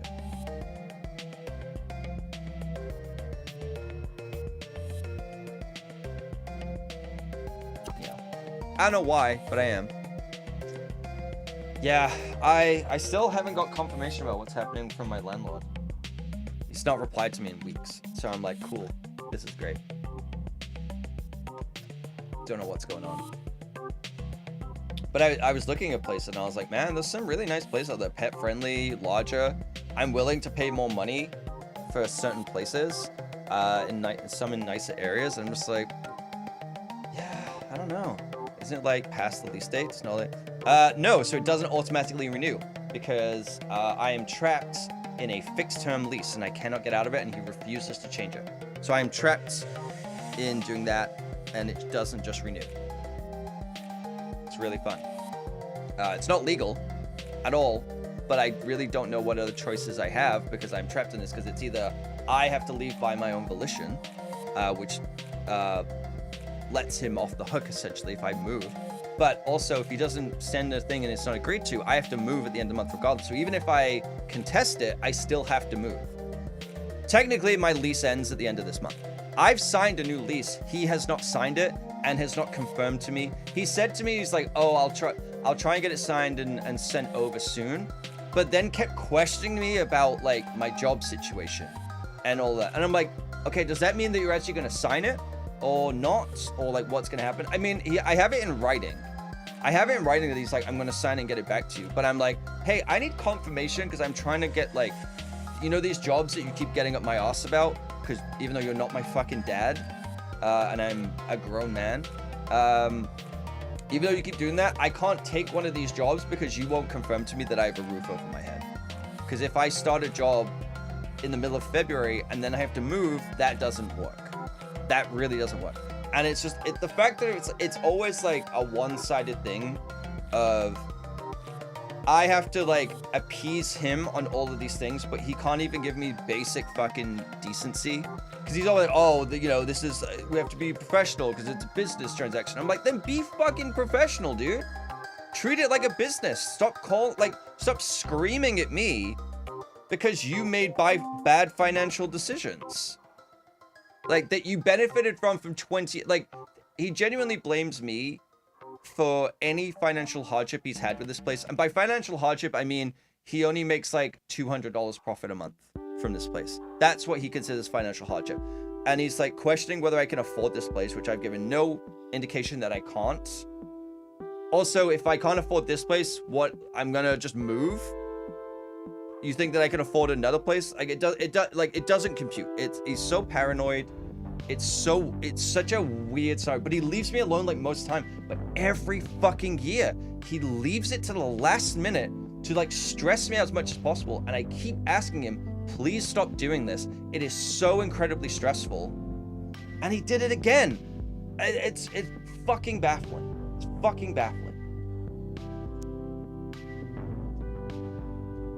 So I'm choosing to just operate on the assumption that I'm staying here and not moving. And then if he does turn around and be like, I'm not signing this, then I'm like, cool. So we're going to the tenancy board because you're illegally evicting me. And as fucked up as it is, even though I am in the right, I stress because of the way things are right now that I would fucking lose the case. That's how fucked the world is right now. It's like I stress that I would probably lose the case, even though I'm in the right. All right, so we're making these. So we're making one of these a day. So I think I should upgrade this because I need these faster. I'm gonna really screw myself up. Okay, I'm making 10 of those. We're making 10 of those a day. We're making 20 of these a day. We're making 4 of these a day.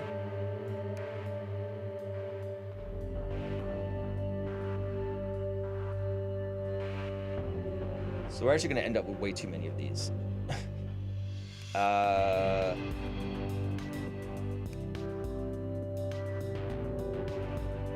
That's gonna make quite a lot of those.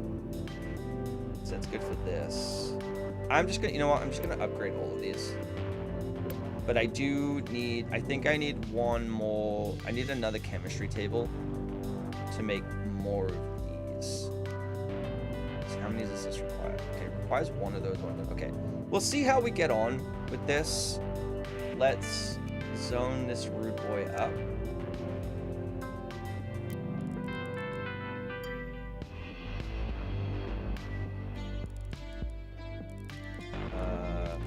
I'm just gonna do it to here.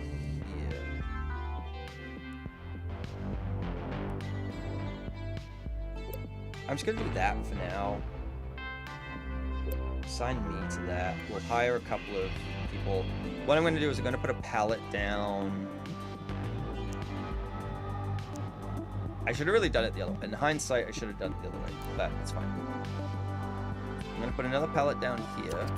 This one is gonna be for these things to come to take to this. So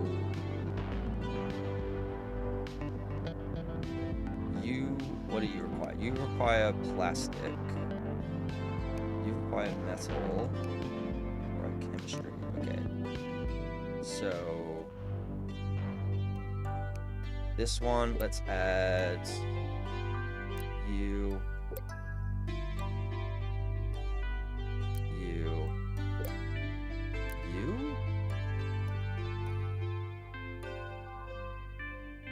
Oh shit, the time is moving. I didn't even realize. My bad. And then this one, I'm gonna add. Did I add plastic? No. This one, I'm gonna add plastic. So we need quite a lot of it. There we go.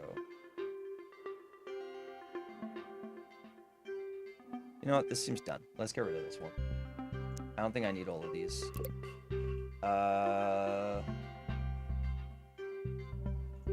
Let's just do this. And we'll get extra plastic.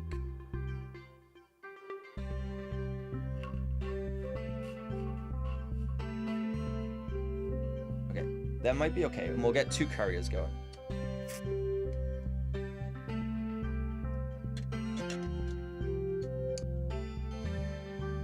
Alright, let's build some thingies. You to you to you.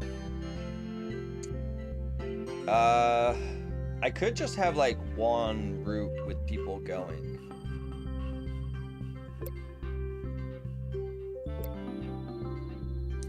There we go. All right, that works. So we want to add you.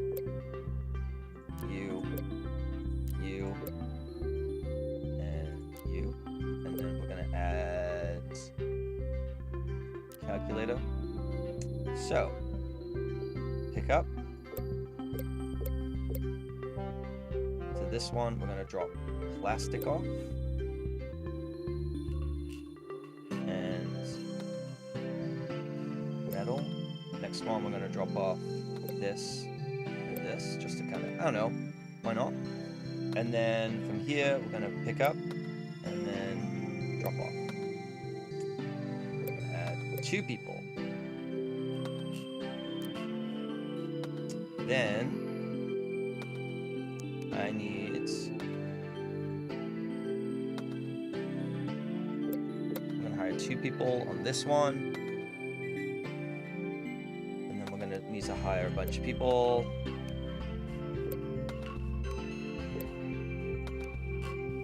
Yeah. This could go horribly, horribly wrong. Very, very quickly. We're gonna add 1 person on this now. But we are going to specify the output of you to this. And then specify the output of you to this. The rest I will leave for people to figure out. Okay, let's see how we get on. Let's see. Okay, I am actually going to get rid of you. I'm actually gonna wait.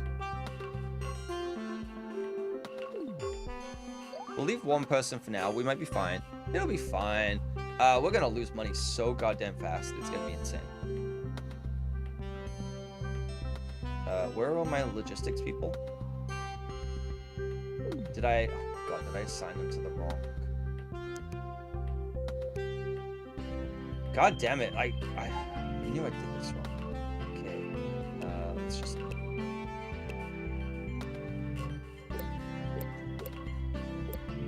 Alright. I always think that it's gonna put the people at the new zone at the top, but it doesn't. It puts it at the bottom. So I put it in the wrong place. Alright.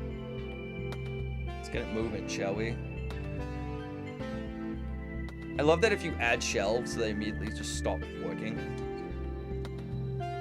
Like, they couldn't possibly grab it from, like, the extra 2 feet from here.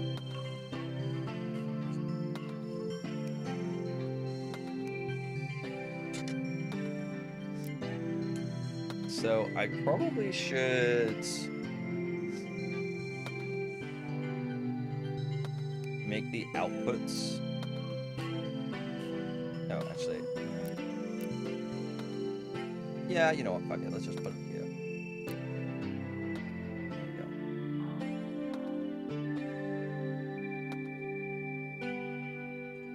Output of this probably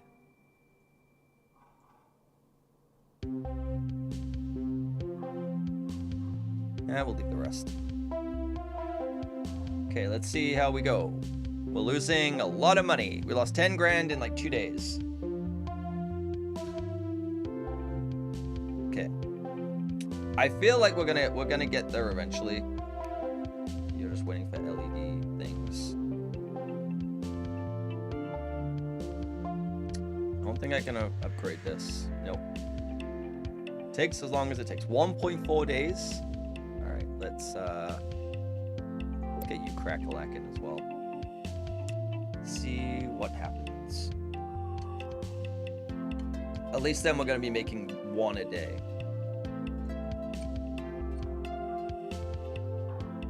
And then yeah, what eventually I'll do is once we've kind of built up to this, I'll get 1 courier person just to do the delivery route.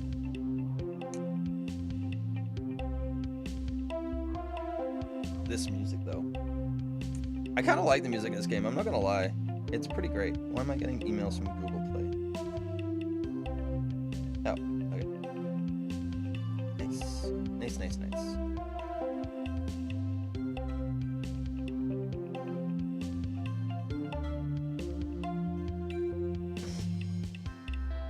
So, this is the thing. I think I'm okay at getting the first milestone. I really don't do well when it comes to the second one.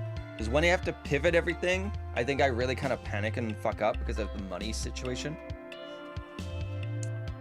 I think I could potentially... How are we doing on this? Okay. pretty good. And then, let's see, what do you need? You need those things. Okay. Not too bad. The money's kind of not doing as bad as I thought. It's actually going up a little bit, which is decent. He's doing well. Maybe, I think potentially I could add another one of these. Not gonna lie. I think that's actually doable. On me. Yeah, because like what? It's at 68,000. Yeah, it's actually going up. It's actually going up now. So we're doing okay. We're doing okay. Let's add another handheld bench for the fans.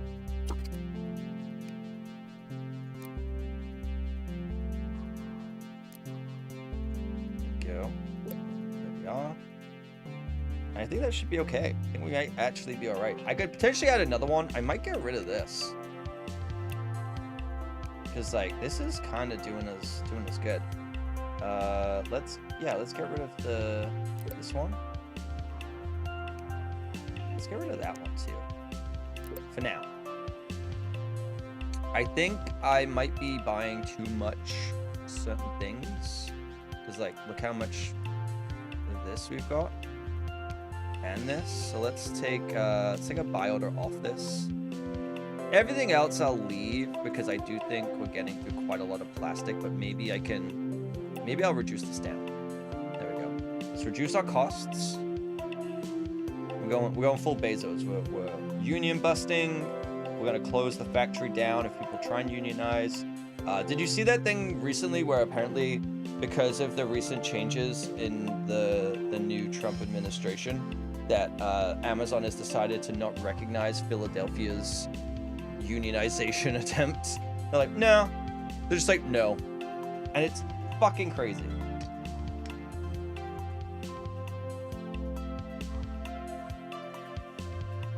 Okay, so I think we need more of these, the enhanced battery cells. I don't think we're outputting enough of them. So I think I might add another chemistry table. That one's doing fine. Land of the free. Yeah, as long as you're rich, you get to do whatever you want. Chemistry table. Yeah, let's do a chemistry table. And we'll add it here. And we're gonna make you do enhanced battery cell. There we go. Do that. There we go. Okay. We're actually making money. We're actually making money. This is pretty good. This is pretty damn good. Still in January. Halfway done. We're making what? We can make 1.4 every day. Yeah, we're making 2, maybe 2 a day. It's not bad. We take that. We'll take that. These are doing okay. I think we're good. We're on a good path with the plastic. Yep. This, maybe we're not making enough of the, oh no, they're all going here, but that's fine. Because this needs LEDs, I guess. That's fine. Okay. I think this is in a good spot. So like 50% done in the first month. We're making very good money.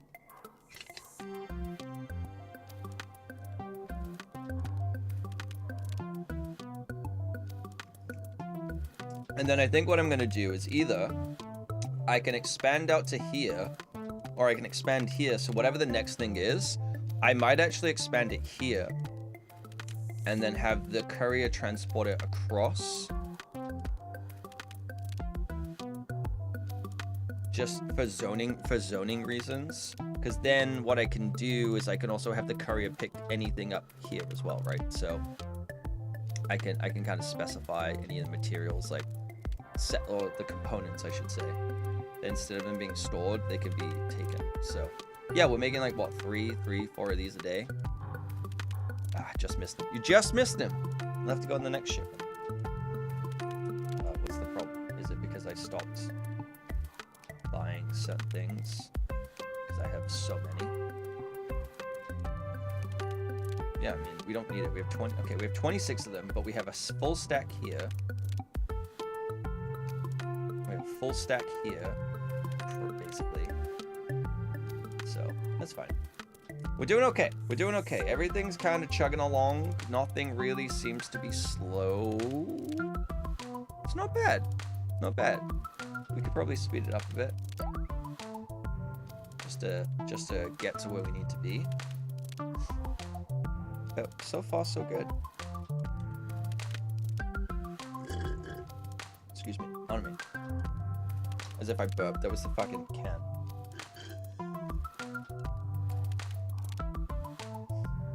Okay. Oh, yeah. We're about to cross that threshold. Alright. What is the next thing we gotta do? We did it! Alright. So... Oh, is it just keeps going?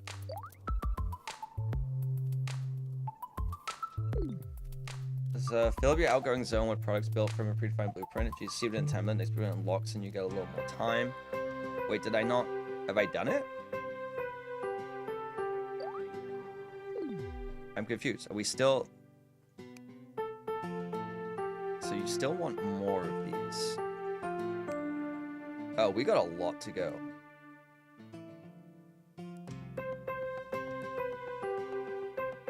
So maybe let's add... I guess let's add... I mean, I don't want to... I feel like this could screw me over a bit, but... I'm going to add you...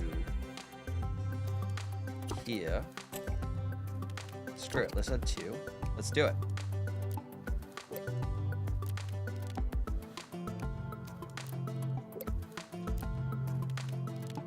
Go.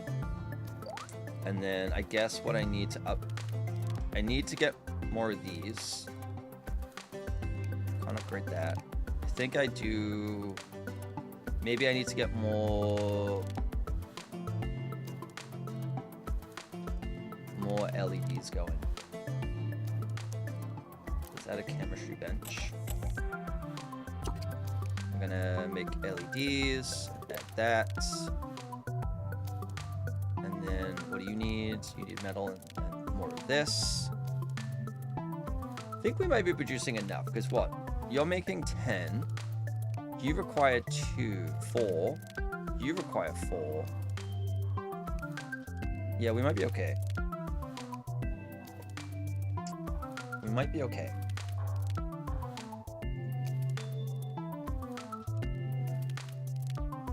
And you're going... How are we doing over here? Okay.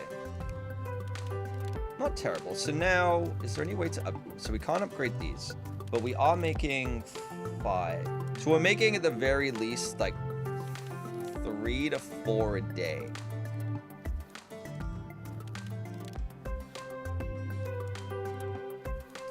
I'm gonna risk it. I'm gonna risk it. And we'll do this, this. Okay. How's this going? This is going okay. So let's see where we get to with what we're making right now. And if we need to, we might need to make a few more of these. We might need to increase some of these and add another one. I think we might be okay on the LEDs for now, but we'll see and wait until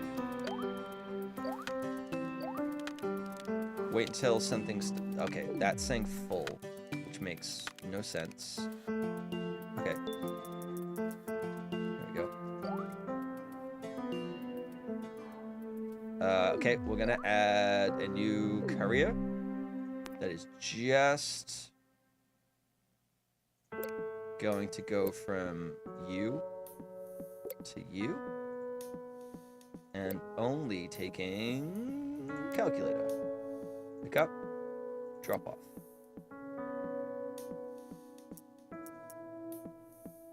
You can only take 3? Seems to be a problem. Yeah, you.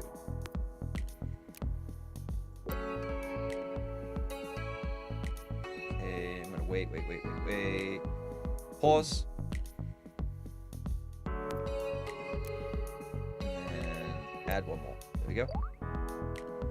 Okay. So now we technically have 3 couriers dealing with this. Yeah? Not you going into a boss fight with a 10 kill curse on you where you get hit once means... Oh, no. Oh, no. Well. Oh, we did it. Okay, sick. I think we might actually... We might actually hit this really quickly. Like, we're not even halfway done, and we're already making a shitload of these. Okay, I think me figuring out this whole setup is actually really done well. The difference is this level, challenge warning, new product required. Oh, what? Oh no. Okay, so this needs 7 segment display. Okay, so let's what do these sell for?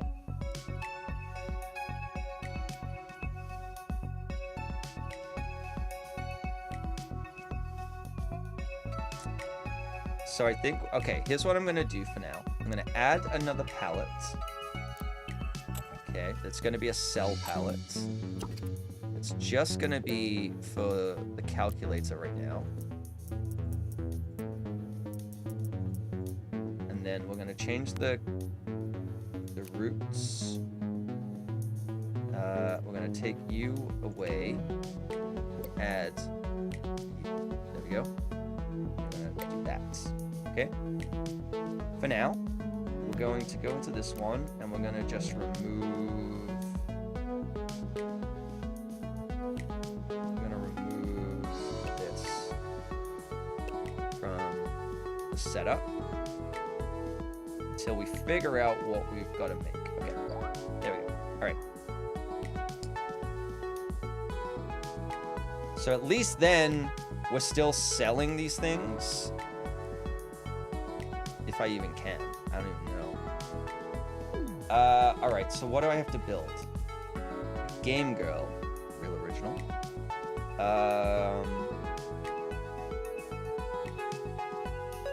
What does that require? So that requires this. I don't know. The mic monophone speaker. Tinker table. Pick and place. Electronic workbench. Okay, so workbench. Okay, so we want some electronic workbenches.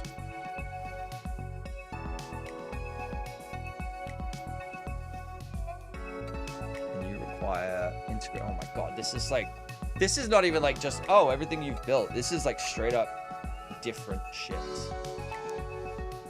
Okay, let's start with these. Okay, so you. So I'm kind of getting overwhelmed now. So like, what do I need to build you? You need coil, metal sundries, and plastic. Okay.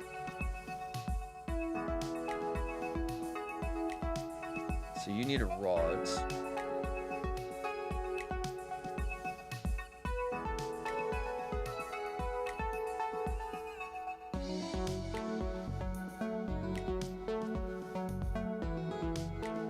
You need 5 rods.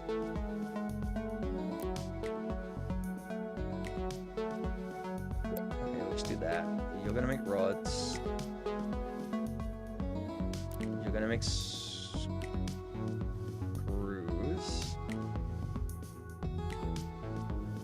No, you're gonna make rods. You're gonna make screws.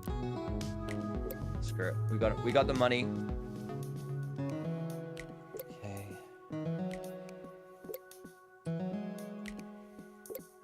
All right. So. You're gonna make rod screws, then we need, so this, because this gets metal, right? Yeah. Okay, just listening, Needs to say 41. Oh, that sucks, dude. Just listening to it sounds like you'd be playing Satisfactory. This? Yeah. We kind of discussed that yesterday. We're like, actually, this kind of has a lot more in common with Satisfactory than I thought. Because there's so many systems that rely on each other. But it's that thing of like, you build this whole thing to make these, and then now it's like, oh, you now need to make this other thing, and this has no value anymore. You know? Like, I don't even think these sell. Like, we might just be completely getting rid of these and changing them to the Game Girl things. I don't actually know if these will sell. Like, we'll find out in like a minute, but this could go really bad. Okay, so you need rods. That's fine.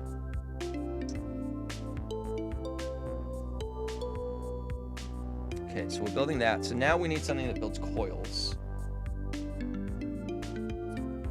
Which you can't make.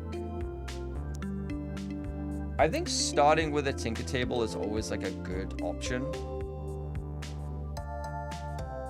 I think I may start implementing zones again. Bring this in. So, okay, we're gonna add these. You're gonna make a coil. Because you need metal and plastic, that's fine.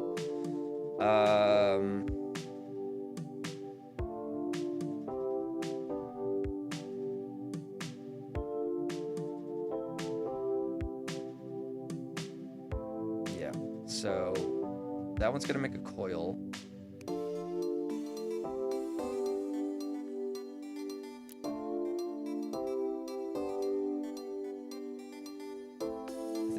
I'm actually just gonna upgrade this one. You are gonna make this. There we go. So that should make 10 a day. Okay, that's fine. Then we need something that makes the microphone speaker.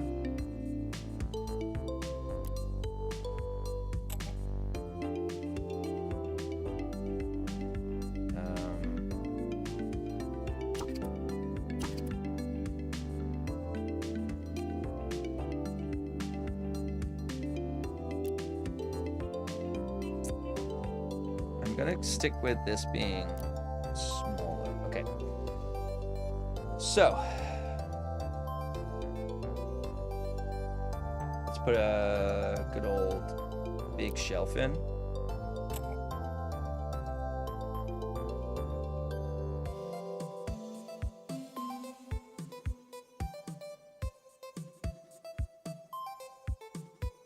We'll put 2 in.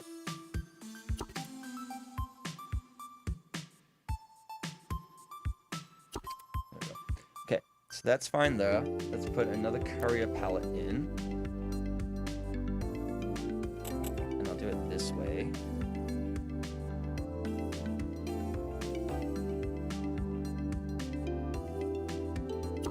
Okay, so then, is that a zone?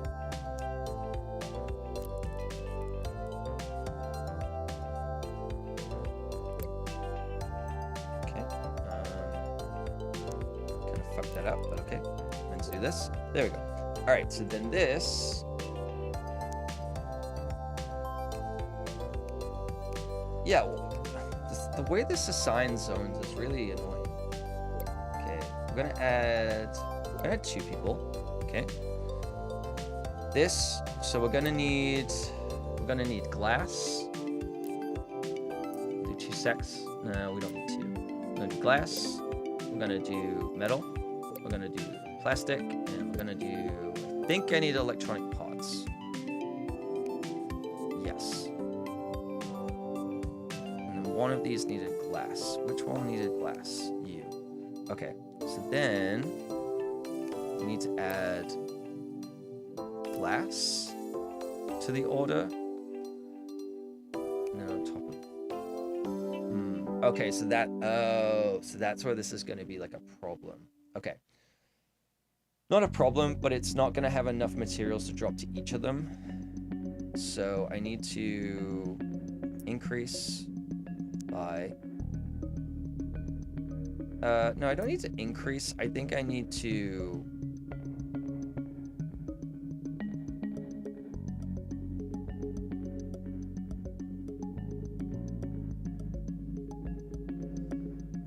what we do... Oh, no, I can't. Fuck. I thought I could, like, assign how much I...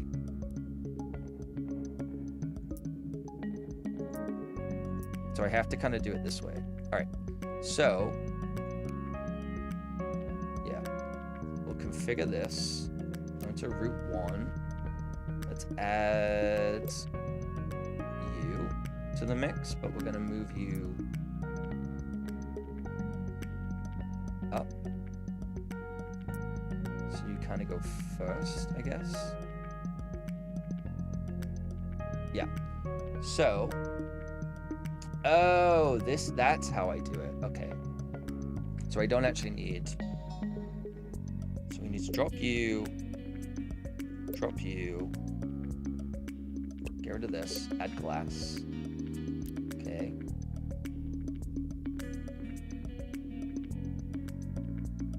Drop you, and we're gonna drop...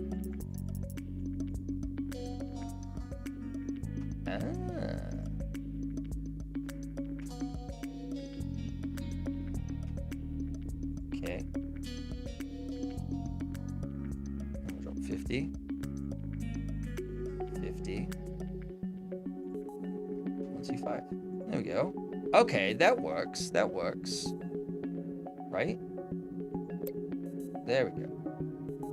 And then I don't have to buy 2 stacks of everything. I can decide how much gets dropped to each one. Aha! Okay, hire someone. Hire someone. Hire someone. Hire someone. And then zone. There we go. Alright. Let's see how we get on with this. And then, so that then is gonna, we want to store. Yeah, we'll do like 2 stacks of that. There we go.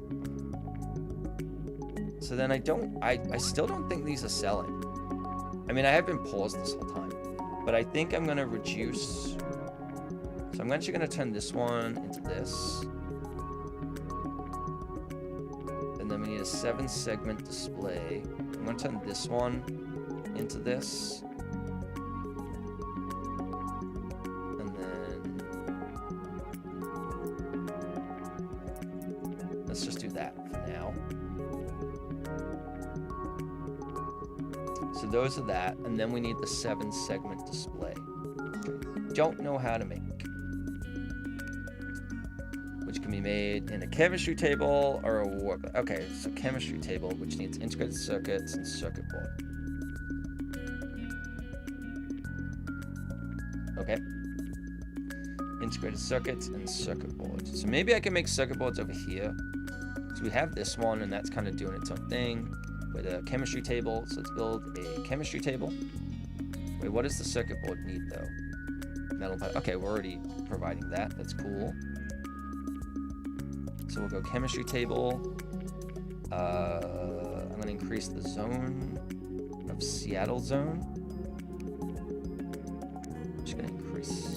We're just going to increase it to like, I don't know, like that. There we go. Let's add a chemistry table. Let's make circuits. An integrated circuit. That needs to be made on an electronic workbench, which I will. I'm just gonna buy one of these. There we go.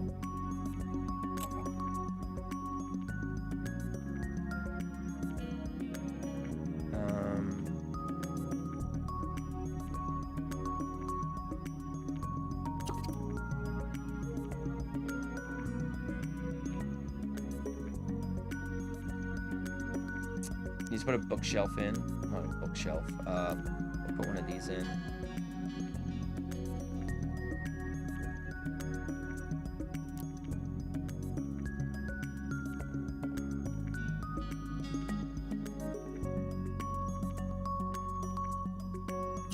Yep. And then we get courier panel here, and then I need one here. God, that's so so lazy.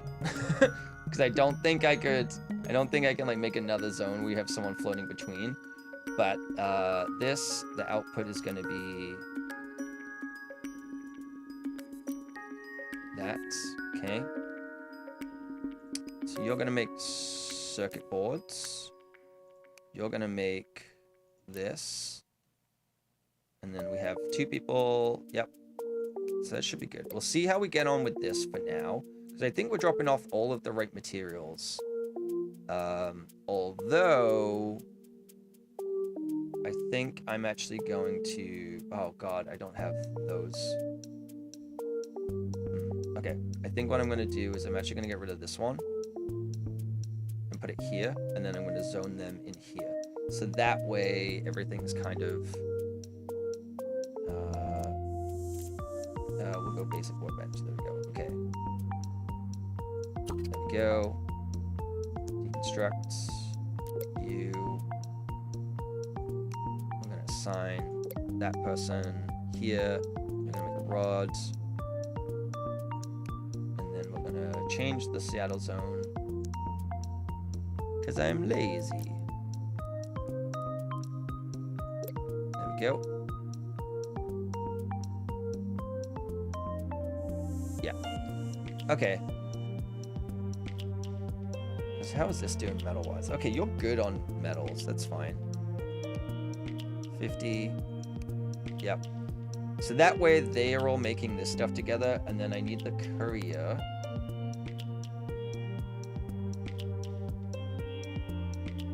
That's fine. So this one, I need a courier to go... nope, didn't mean to do that. Maybe this one?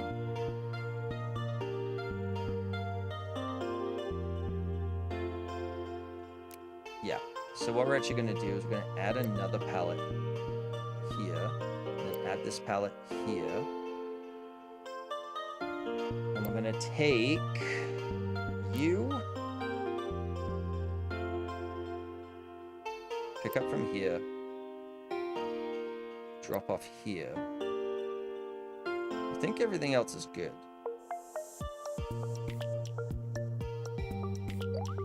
And then we'll see how we get on. Oh, they need like the... Okay. My bad.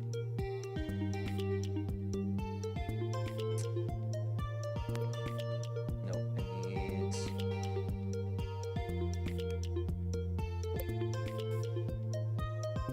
this.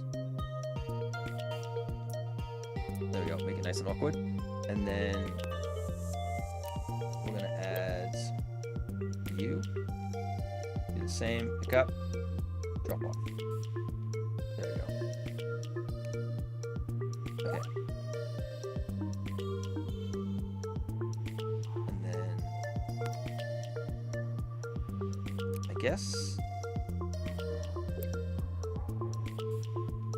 at the game girl, I'm gonna pick up from you,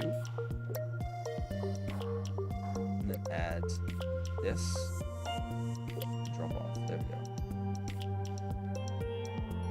Oh my god, what an insane! Wait, what's the path here? What's going on?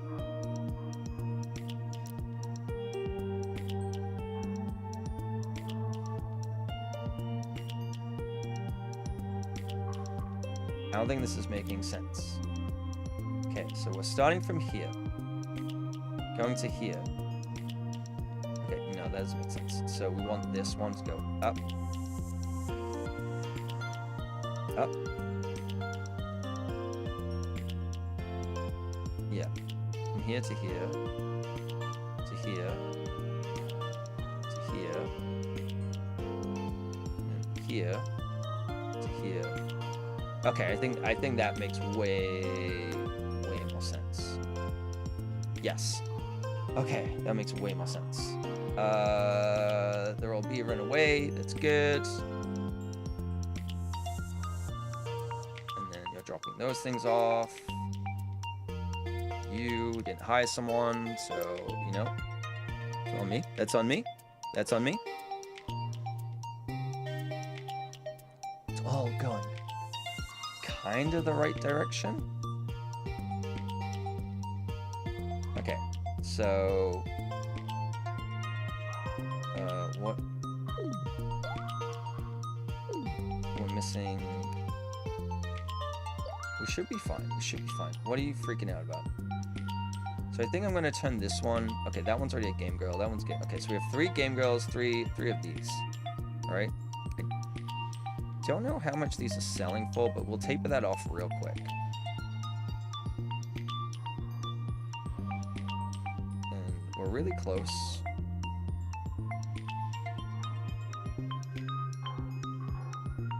I think I can actually reduce. I still have no idea how much these are selling for. I'm not gonna lie, but I think I'm gonna change this one also to a Gamer Girl. There we go. And then, okay, this has been made pretty good. What are you running out of space for? Okay, circuit boards. Okay. There we go. I think we're doing okay. What are you running out of space for? Oh, those? Okay.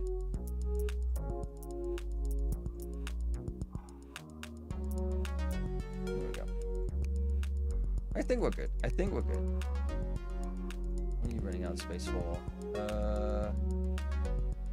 Rods? I think we're making too many rods. I think we can actually get rid of one of the rods, to be honest.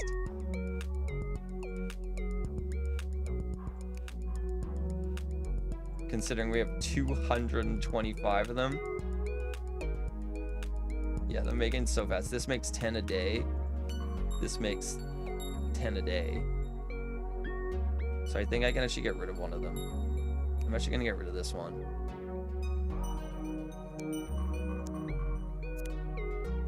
There we go. Bye, get out. You're fired. Alright. Yeah, we're in a good spot with this. This is taking a little bit of time. Let's upgrade this. I did it.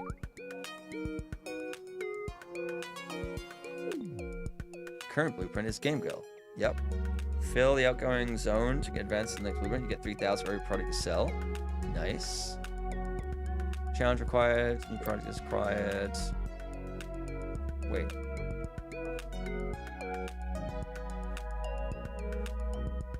Okay. So have I done it? I did it. So now what?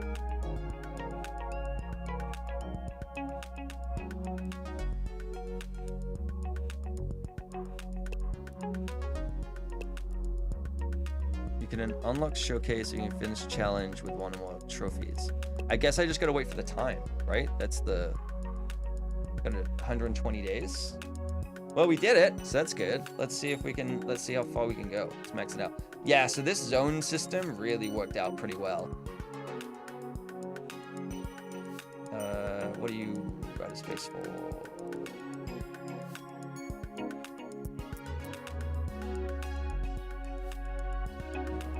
I guess we can increase some space for you.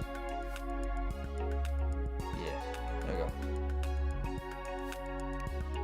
Cool beans. All right, let's go, baby. We did it. We finally 3 championed whatever the hell this is. Let's go.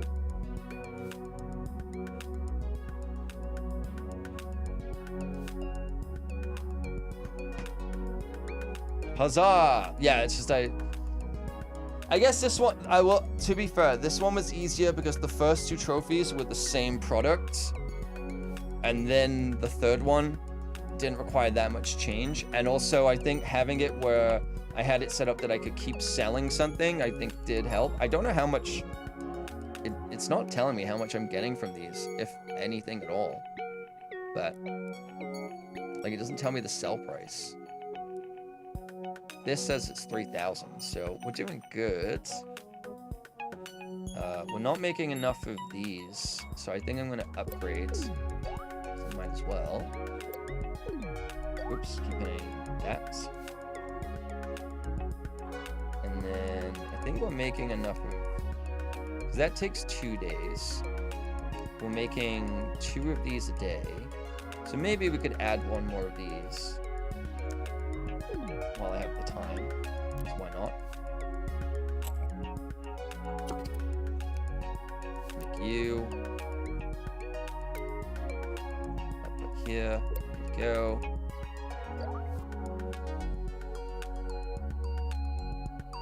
Yeah. I think that works. We might not make enough of these. We're making 10 of these a day. You require 4. Okay, no. That actually works out really well. I think we're actually in a good flow right this. We're hitting off flow state, everyone. We're hitting off flow state, and I think that's the most important part of this. Which is nice. And then, yeah, we just gotta run out the clock and get the highest score 3 days. Let's go. Let's frickin' go. Yeah, they're kind of like running out of stuff on this, but we did just increase this, so...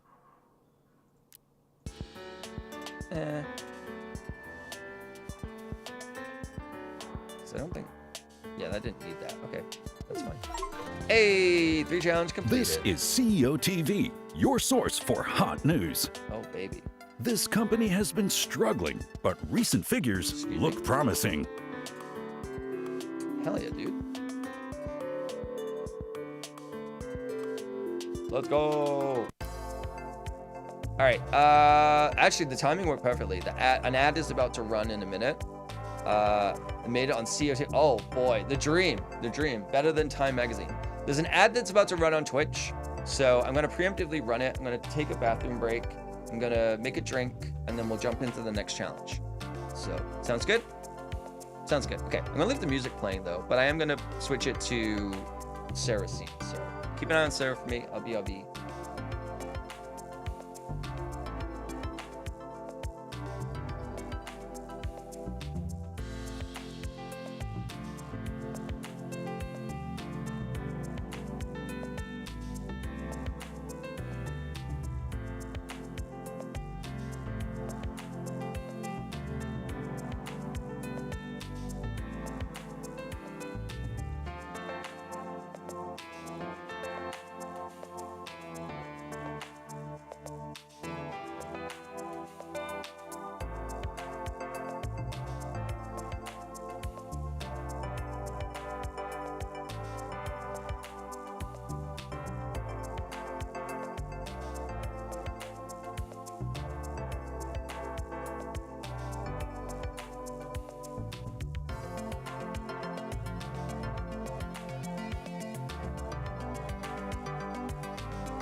Oh boy. How is Sarah? Is she good? Does she move a little bit? No? Yes? Oh man. I guess my diet is extra fibrous right now. I was browsing Blue Sky again. And yeah. This music isn't like just on this scene is enough to drive you crazy because it's just like, what is happening? So good. Okay, so wait. Is that the whole campaign or? Oh no. I was gonna say that's yeah. I love that I like got one, barely was able to do these, but this one I was able to do like all of it super quick. Okay, let's see. Design your own product and sell it. Okay. But then it tells me exactly what I need to sell. Progress through the market, unlock the pocket computer. Sell your products, okay, so it's 2 products and then earn enough money. You excited for less than a year old man? Okay, so that must have been just like challenges the other way. This looks different. This looks not timed.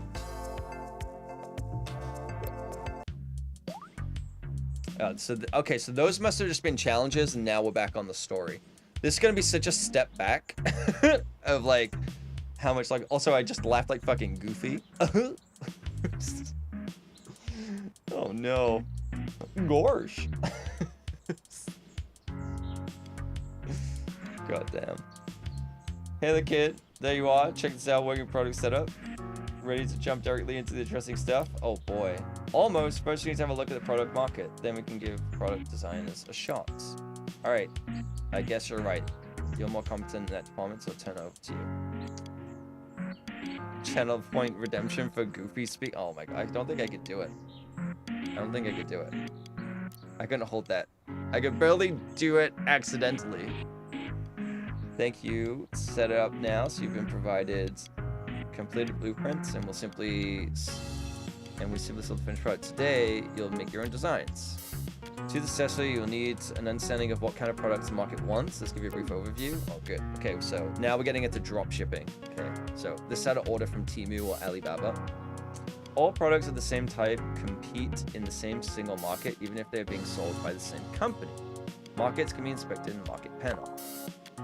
The market panel also contains a market discovery tree that allows you to unlock new market and product types. Oh my god, okay.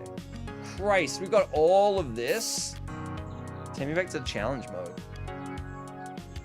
That first off would be more of a sightseeing tour of the options that will be available to you. Now in the market panel. You need to make a game called Tariff Wars. It's just a global trade sim. Yeah. Call it Stonks. Tariff Wars would be an interesting one. Yeah, it's like how, and the goal is kind of like Frostpunk. How bad can you fuck up the economy by doing what's happening? So, of every other country. This might look a bit of a, yeah, no shit, but don't worry. Once we've taken a closer look, it will be as clear as day. Doubt it. I still think this is Gamerscore from Xbox Live. That's exactly what this is. 400 Gamerscore. Okay. The upper parts were the market overview. It shows general information about the current selected markets. Okay. So the demand and the price. Okay. The lower part covers all products of the selected market. Market details like prices, discounts, sales, and revenues are shown per product. Okay. Calcutron. Okay. Futurama fans. No, it's Calculon. My bad. My bad. The lower part cover. Okay. Look here. This weekly demand for the product type, the maximum amount of calculators you could sell per week is 20. Over here, you can see how many calculators you can potentially sell if there are no other calculators competing on the market, including your own designs. Okay. Calcutron is Calculon's cousin. Sure, let's go with that. Let's go with that. Thank you for saving my ass. Right now, potential sales are not high. It's because your product market rating is relatively low for the current market. Every market has a weekly demand, which is a market's maximum sale capacity. You just explained this. Okay. Each product's market rating, which is the sum of the price rating and the market appeal, up to a maximum of 5. Maximize your market rating to sell as many units as possible. Potential sale of a product indicate how many units will be sold. You might not manage to sell this many if there are other competing methods. Okay. So it's basically about metering how much you're making of something, so you're not overproducing it, so that it's meeting the sales demand, but also how many you could sell. Okay, set a discount. Yeah, I'm not going less than 10%. What, are you kidding me? Fantastic. Be careful with discounts. You could always want to make a profit, so keep an eye on the price per unit. To see your impact on markets, you need to sell a few products per little setup to allow you to quickly jump to the action and sell 20 calculators. Okay, so that's the profit per unit market share. Oh my god. Okay, this is an entirely different game. Okay, we're gonna pause because the time is moving. Sell 20 calculators, optional. Sell the pallet. Set the pallet to sell 20. Sell 12. Oh my god, I can't speak. Okay, phase 1. So we need to sell 20. Set the pallet to sell 12.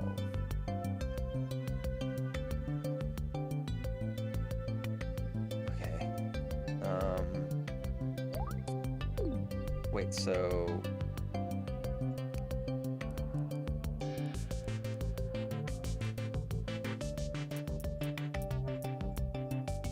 I don't know.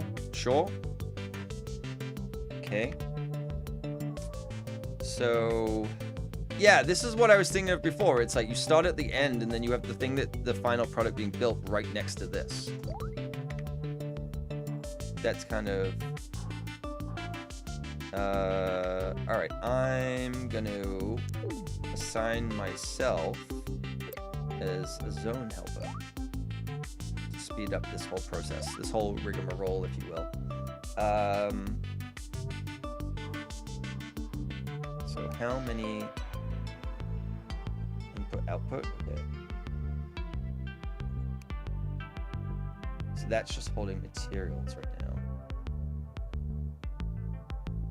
And this is holding the materials too. Okay. I mean, do I have to do anything? I feel like this is already doing it.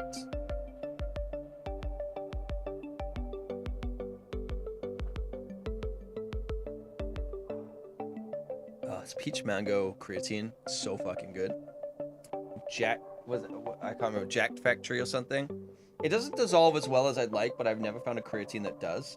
But if you like creatine and you take creatine and you put it into shakes and stuff, don't get a flavored one, just get the plain one, because it would taste awful. But I drink it as like a regular drink and it tastes so fucking good. Like, it's like a peach mango flavor. It's really good. I recommend it over the others. Although the little scoop it comes with, for some reason on these ones, comes with a tiny little scoop, but the thing is this tall, so you literally cannot scoop it properly, so you need a longer scooper. But the regular one comes with a longer scoop, so I don't know, sort your shit out, Jacked Factory. But you make good creatine. I'll give you that. Tell you that for free. Yeah, I mean, you're just gonna give me the checkpoint. I don't have to do anything. This feels really basic after doing the challenges that we just did, even though I want to go back and do those. This feels really simple. Now that you've sold a couple of calculators, I want to show you another important thing about markets. After selling a certain amount of units on the market, a market can be progressed to the next phase. Progressing a market phase changes the market's demand, base price, and the expected features of the product. Higher market phases make markets more challenging but also more profitable. You're also rewarded with the discovery points. Now there's discovery points. We're progressing a phase. Discovery points are used to unlock new markets. If your product's market rating is good enough, progressing a phase is usually not a big issue. If your sales decrease, you can counteract by selling at a discount and often end up increasing your profits. True. But if the expected features increase too far beyond the features of your calculator, it's a market appeal, take a serious hit, so your revenue. What? Again, not a businessman. Sell a certain number of products and you'll see the progress. Sell a certain number of products and you can progress the market to the next phase. Progressing a market phase can give you discovery points, higher product base prices, or increased demand. But be warned, customers' expectations will also increase.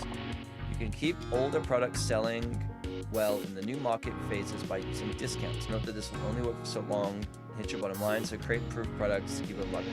I feel like that whole listening to her talk thing just is summarized in 3 panels, so why do I have to go through it twice? Please progress the market to the next phase. So you can see the projected market changes when you hover over the button. Don't worry too much about those for now. We'll have everything under control. Progress calculates a market to phase 2. All right, Marvel, chill out. Phase 2. All right, I think it's time to get into designing new products now. Let me at least figure this out before you start throwing more stuff at me. Keep up with the market. We want to introduce a new product that has a higher market appeal. With a new design, we need a discount to sell products. We won't need a discount. Designing a product blueprint is done in 3 steps. Select a case that defines the layout. Product appearance, you can choose color palette and a form factor of your product design. Study cosmetic and does not influence product sales. It should though. Add modules. Add modules, most important step. Modules you select here determine your product's features. This features, market appeal, and price. So this is getting more into kind of like game dev tycoon area where you're like designing a game based on things and hoping it does well, right? Like this is kind of getting into that realm. Let's open the blueprint designer. God damn. I'm not gonna lie, in most games, I would love this. In this game, I don't want to do this. I don't. I just want to build things that already exist and then make factories and win the trophies. That's what I want. I don't want to be designing products. Okay, create new. Calculator. No case selected. Let's go with, we'll go with eco-friendly. What does this mean? Is that demand or shelf space? Okay, we'll go wood. Features. Let's see. So not heavy. Not like less noise pollution. Takes up space. Style. Ecological footprint. Okay, so they weigh the same. This takes up less space and gives more style. But I guess noisier. Okay, let's go with that. Create on start, press design. Okay, did that.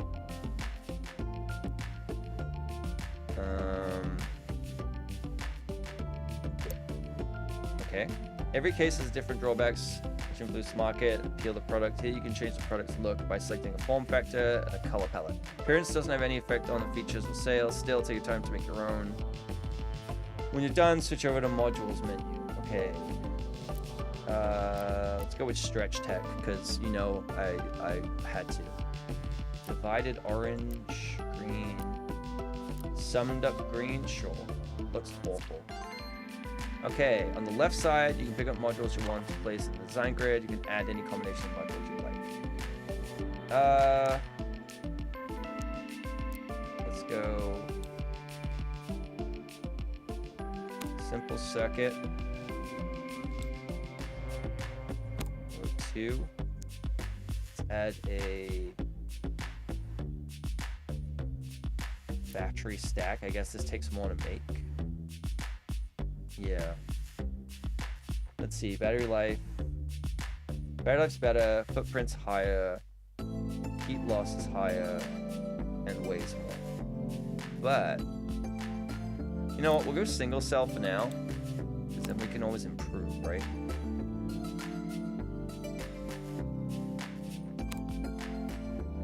Because even though, okay, so even though this will double the battery life, I'm assuming, but less heat loss for the same price and a smaller ecological footprint. Let's go. We'll go with an LED array. 7. All right, let's go. There we go. Cool. On left side, you pick modules. Okay, we did that. Click on module. Yeah. Currently, we have displays, low power supplies. Yep. You already got. Yep. Okay. Each case has a different layout. The module is red. Its position on the grid is invalid.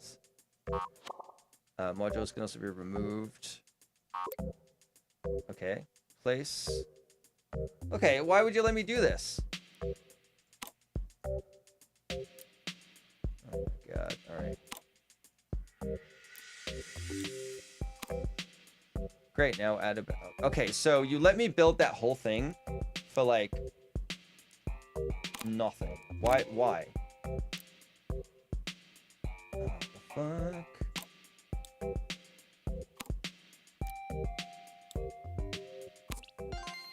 Christ, before you finish product, let me explain a few things about this panel. Okay. Expected features increase the price and market appeal of a product. Features with the check symbol are mandatory and they must be greater than 0, otherwise you're able to finish the blueprint. There are also drawbacks that can have a negative impact on products. However, they only take effect when they reach certain threshold. Drawbacks which exceed this threshold will reduce market appeal to your product. Products with negative market appeal can only be sold at a loss, since the discount you'd have to set to sell anything would be too high. Anyway, always try and get the feature sum above the indicator. The feature value to get market appeal at least above 0. Okay. Feature value bar shows you the sum of all the blueprint's features. Market appeal is proportional to the product has market appeal of 5, so maximum up per week, which is the weekly demand without applying any discount. But keep an eye on the profit estimation. The highest market appeal doesn't always yield highest profit. The sell price consists of the base price plus the price bonus you get from free.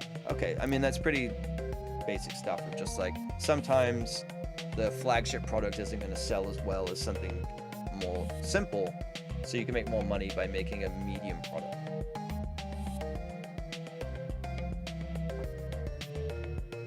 Okay, market appeal shows how well received the design will be. Low and negative market appeal won't give a profit.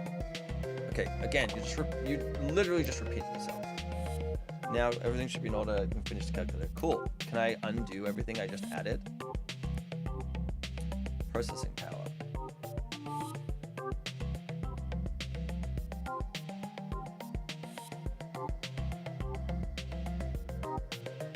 Yeah, let's just leave it. I don't know. Finish.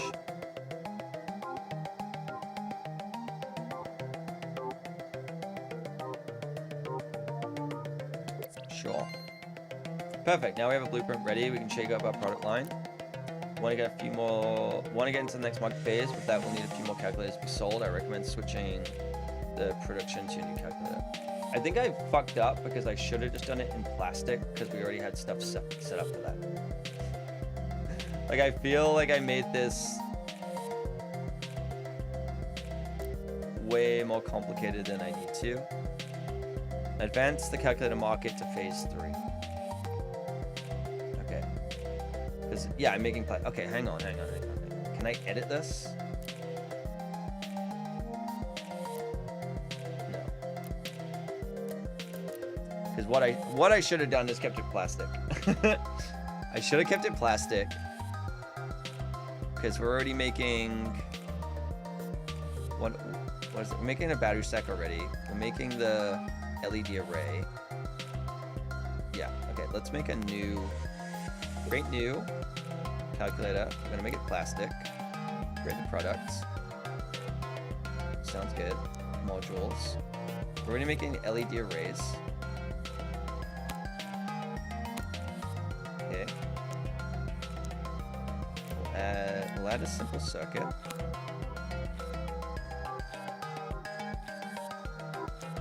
Battery. We're already making battery stacks. There we go.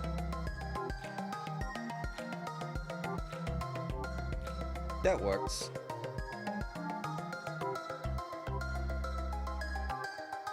Yeah. Finish design. Okay. The Cerebro Mark IV. Okay, so how... So we want to make this Cerebro Mark IV. So we need plastic, LED arrays, simple circuit.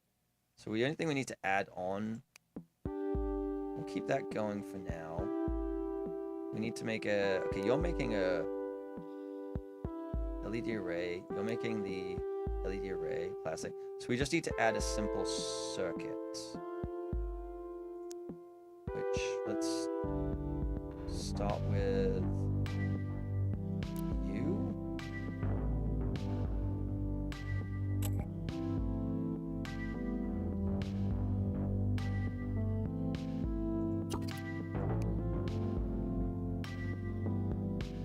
And you, okay, so you need circuit boards.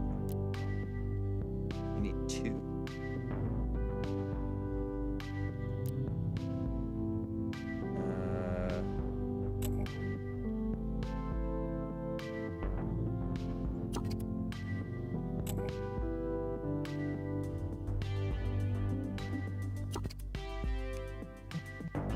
You need metal, plastic.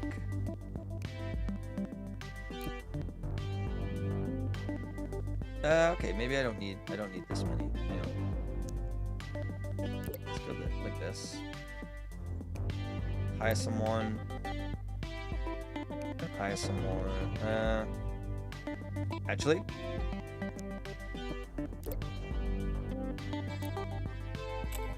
gonna do it this way.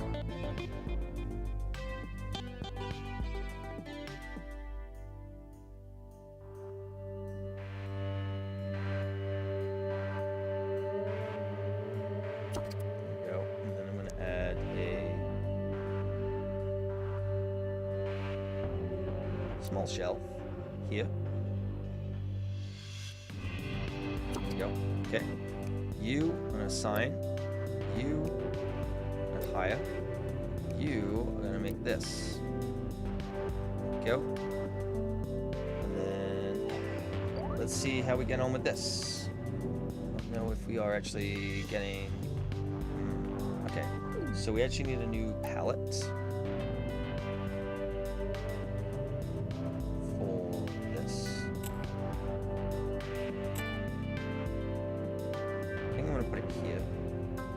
I should put it here. Okay. You, we need plastic. We need metal. That's for sure. We need. Is this getting plastic? Okay, it is getting plastic. So we'll add. Yeah, screw it. So that's what you need. You need quite a lot of it. You just need that. Which makes no sense that you need only the circuit board to make this. Like,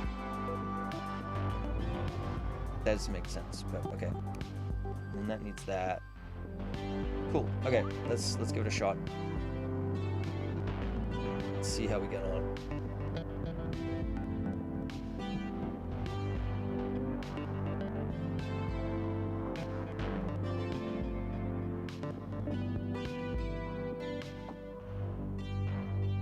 So you're just waiting for this dude. There we go. At least we should be making some money. Okay, let's have a look. Market rating of the Calcutron is low, but we're still making money. That's fine. Potential sales a week. Okay, additional basically with multiple products on one market, they will steal market share from each other. If one can be sold 8 times and the other can be sold 10 times, you'll never sell more than... Okay. So, what? I'm limited by 12?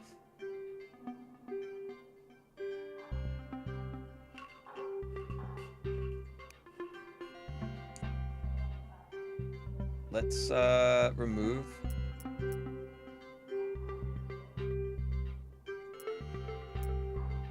this, and we want to add... Yeah, there we go.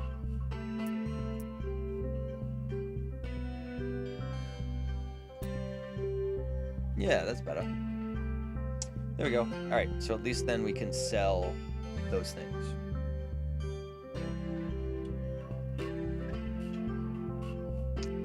Beautiful.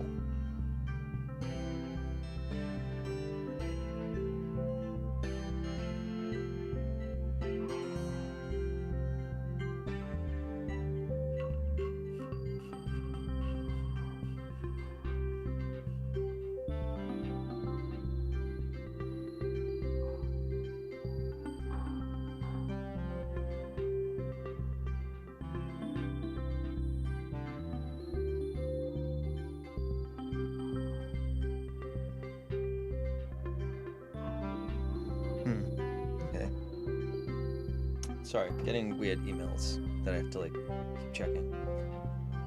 Just to make sure you can have multiple products on one market. It can still market share. Yep. Okay. You already told me that.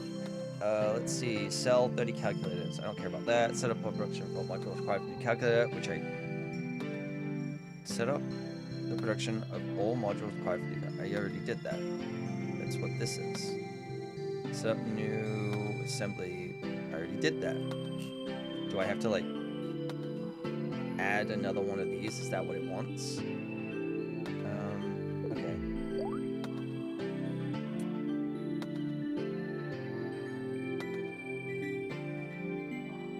So these guys keep getting full. Let's add a...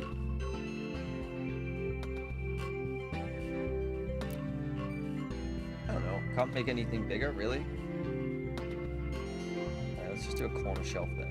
We'll do this. There we go. There we go. Are we even making any of these, selling any of these? What's going on? Okay, I think we are. Price? Have we sold any? 3. Okay.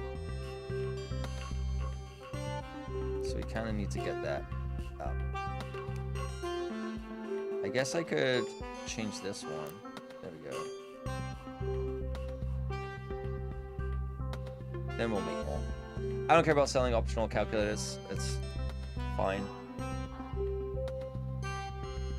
Why are you freaking out? There we go. Alright. Once we sold these, then we'll get rid of them too.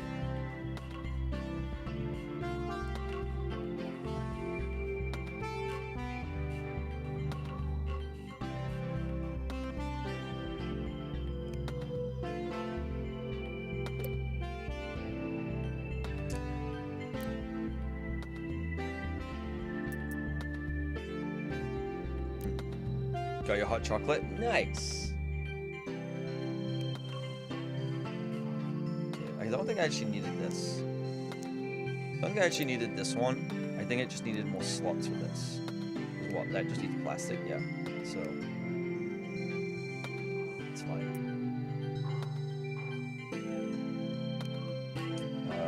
We'll increase this. And... you're pretty full. Maybe we'll add a little small shelf here. There we go. I don't know. Add a rule. You can hold just the batteries.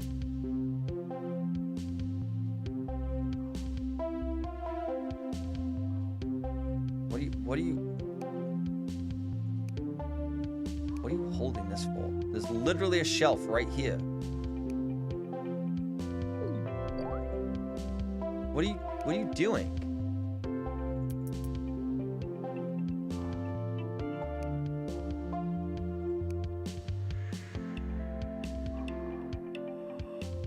Like, it's saying that the inventory's full, but I just put a fucking shelf down. Why are you too dumb to know to put it here?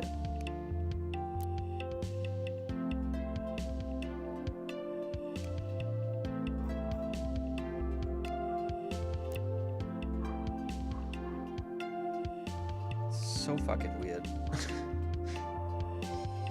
This is full, apparently.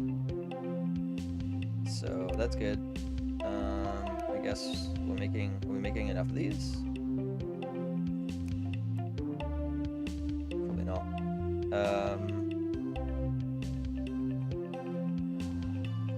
Let's upgrade this workstation. Oh my god. So I can't even... This is such a step back. Doing the story mode after doing the challenge mode is such a step back, dude.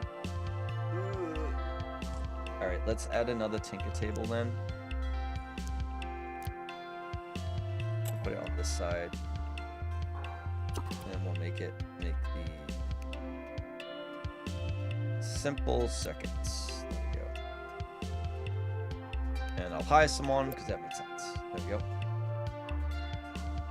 Oh, I put it in the wrong way. Fuck.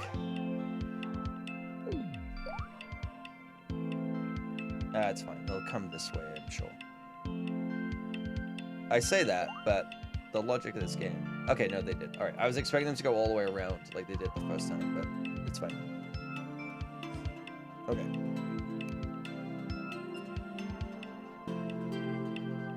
Have I sold all these calculators yet? I have.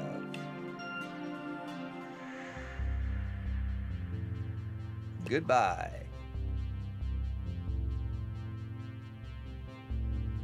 I don't think there's anything else I need right now. There we go. All right. Can I advance the market? I can. Let's do it. Seems like you're doing fine. We should have enough discovery points to unlock a new market.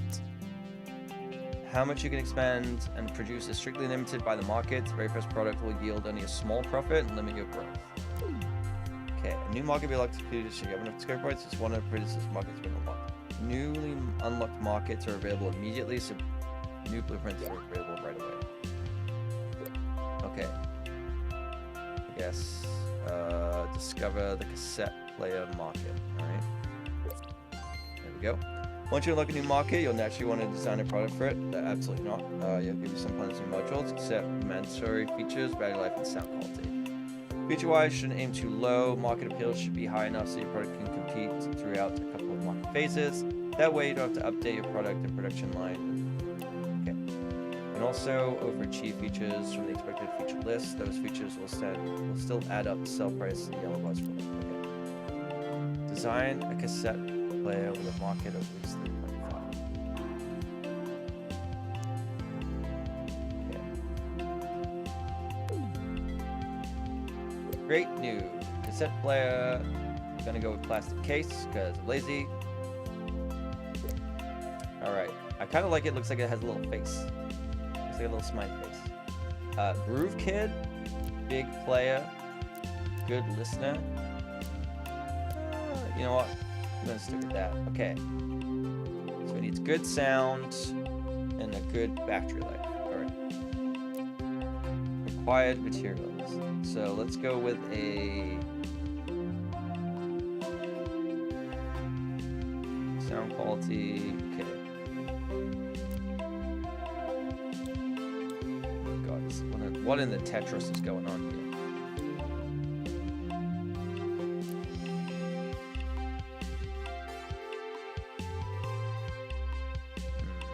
Let's see what else we can do. Display. I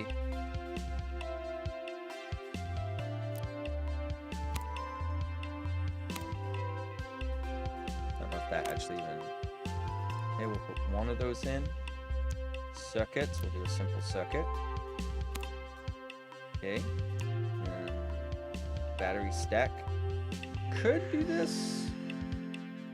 But why? Why change what's working? Okay. Maybe we'll put an extra battery in. Nope. Okay. Maybe let's get rid of this and put a mono speaker in. There we go. So what does that need? That requires coils. So both of them require coils. This one just requires the metal sundries, which means I have to also make rods. I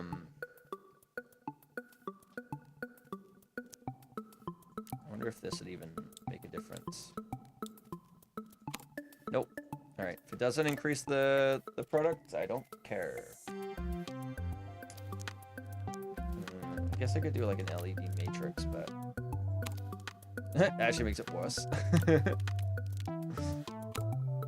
If I get rid of this... Okay, so that makes it exactly the same, except costs more. So we're not going to do that. Always story mode first. Yeah. Yeah, I shouldn't have done the side missions, because now I feel like it's... Not that it's worse. It's not worse. It's just, like, very restricted. Okay, so... I'm going to have to make the microphone speaker. 4.1 is good. So we have to make coils, the metal sundries. There we go. Well done. Interesting design. Should prepare the product for it. Yep. Just got a call. Then somewhere else. Can someone take me over there? Sure, can do very well. To earn the trophy, you need to sell 15 cassettes a week. I'll be on my way. Okay. Back to business. You're the instructor. Time to set up production line. Cool beans. Okay, so we need to make.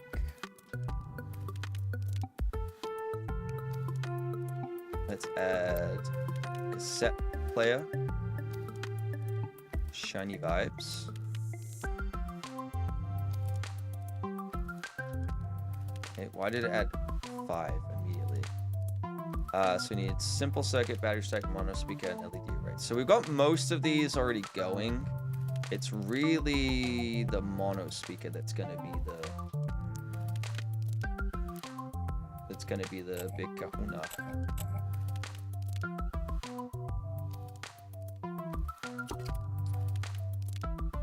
So let's add these in. So I need to make a coil. Okay, so we gotta make coils. We gotta make rods. Let's add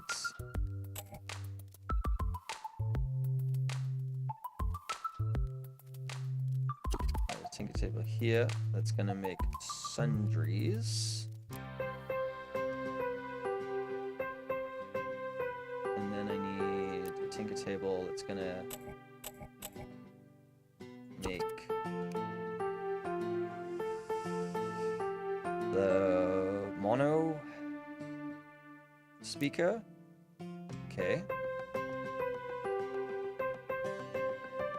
And then we need the handheld assembly doodad.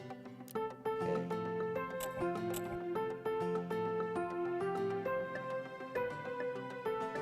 Which I guess I can just put, I don't know. I don't know why I did it this way, but I did. Which we can put here. And then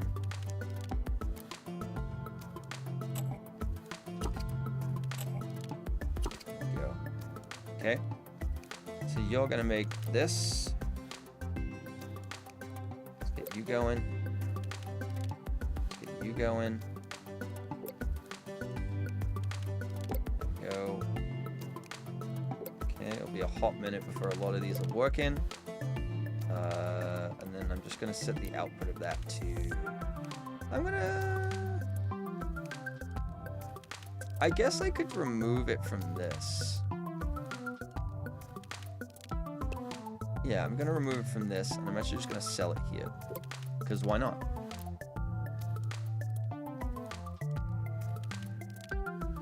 What do I need for the coils again? Metal, rods. Okay. Alright, let's see how we get on with this. I think we're gonna run out of materials really quick, but I think we could also be okay.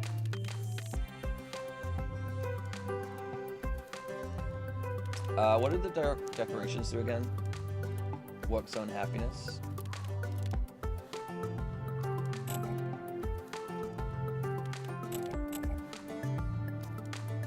Hello?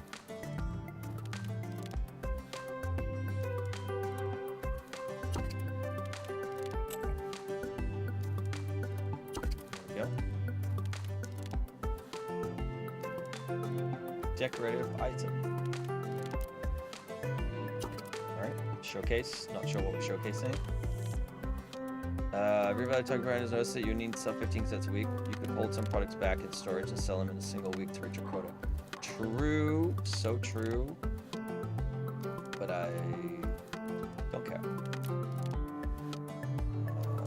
You here. I don't know if this actually makes a difference. Table logistics. Maybe not put it in front of them. You know? Like, let's maybe not block the pathways. There we go.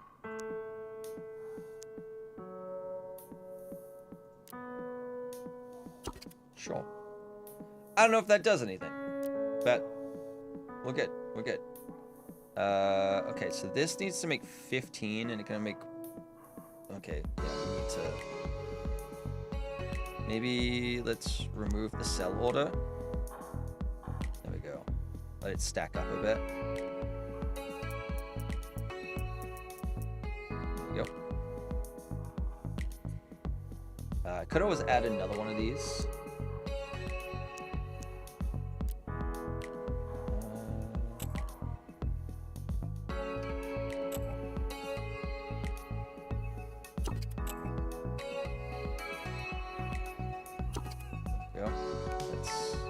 This and then this go, and then why? What's happening? Full? How is it full? Storage is right here.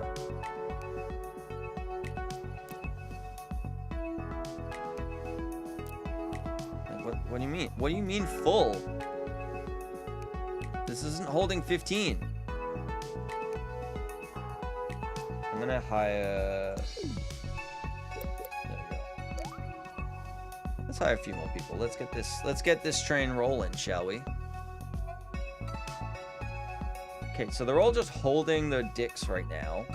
Even though this pallet exists right here that they could drop stuff off to, that I've told them to.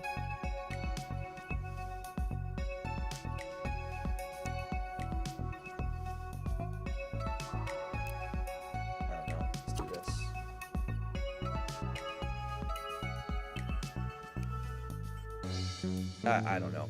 I don't know. Whatever.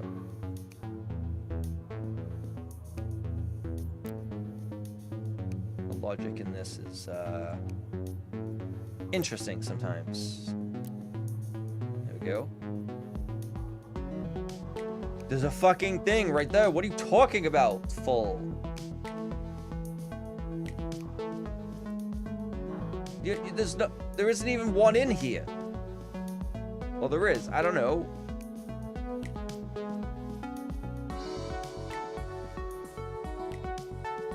Okay, I'm gonna overzealous it and just add more people. Because I don't know what else to do. I don't know what else to do, man.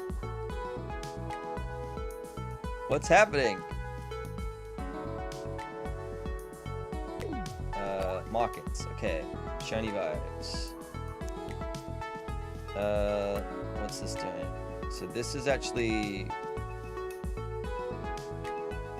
We're not even making that anymore, so that's fine.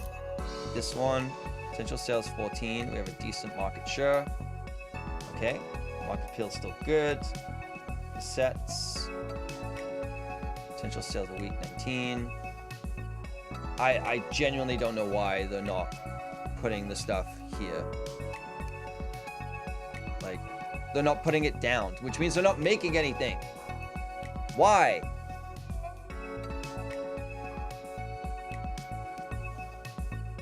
Am I missing something? You have an entire pallet. You're holding the device. You're not putting it down. There's no blockage. What's going on?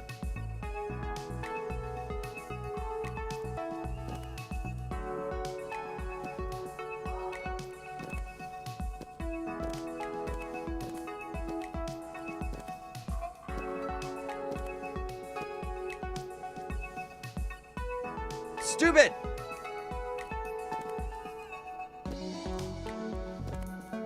Also, why did we emptying that out for that one person? Fix it for everyone. And they're already full again. What are you doing?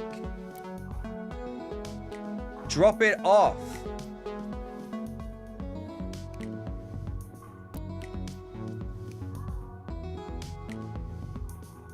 Losing my goddamn mind.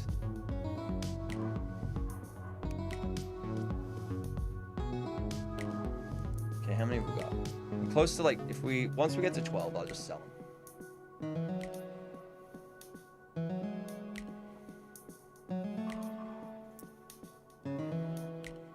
I think we're good. I think we can do that. Yeah, we got time. Frustrating when the automation doesn't automate the way you want to. Well, it's just like I feel like I'm doing it the way that the game works. Why are they just standing there with their dicks in their hand when I not only was there empty space, but I also added a shelf that allows them to put things on too. And I intentionally removed the output so that it would, like, they're doing it again. I get it that this is full, but... Not important here. You're just in time. Okay. A few days ago, nobody would have expected this economic outcome. Not a single dip below their G. Finally. Okay. Losing my fucking mind. Let's go. Let's do the pocket computer. Let's just do it. Oh my god, new person. Okay, robotics, just our luck. They do say a bad penny as a habit of turning up. Good day to you. Oh, okay. Why are you so bitter? You have nothing but no much respect to you. Just curious. Yeah, that's weird. Why has he got a problem with the only black guy we've met so far? That's a little suspicious, my guy. What's going on? Choosing what you and your family are up to after your other associates turn down all my other offers. Can't blame him for that. Well, anyways, congratulate you if you keep it up like this. You might find yourself a worthy opponent. Just here to maintain standard, cultivate competence, if you will. You have continue to grow, you'll end up like your old man. Okay, prove to me that you're more than a successor of defeated man. You know how markets are designed to work, and unlock the pocket computer. You know, he is not a bad guy. I'm sure it's sour because I miss the old days. Valiant knows what he's doing. I prepared a checklist for you and discovery points to unlock the pocket computer. Okay. He must be a Musker. Yeah. Well, I don't know, because the other guy is a tech guy, so...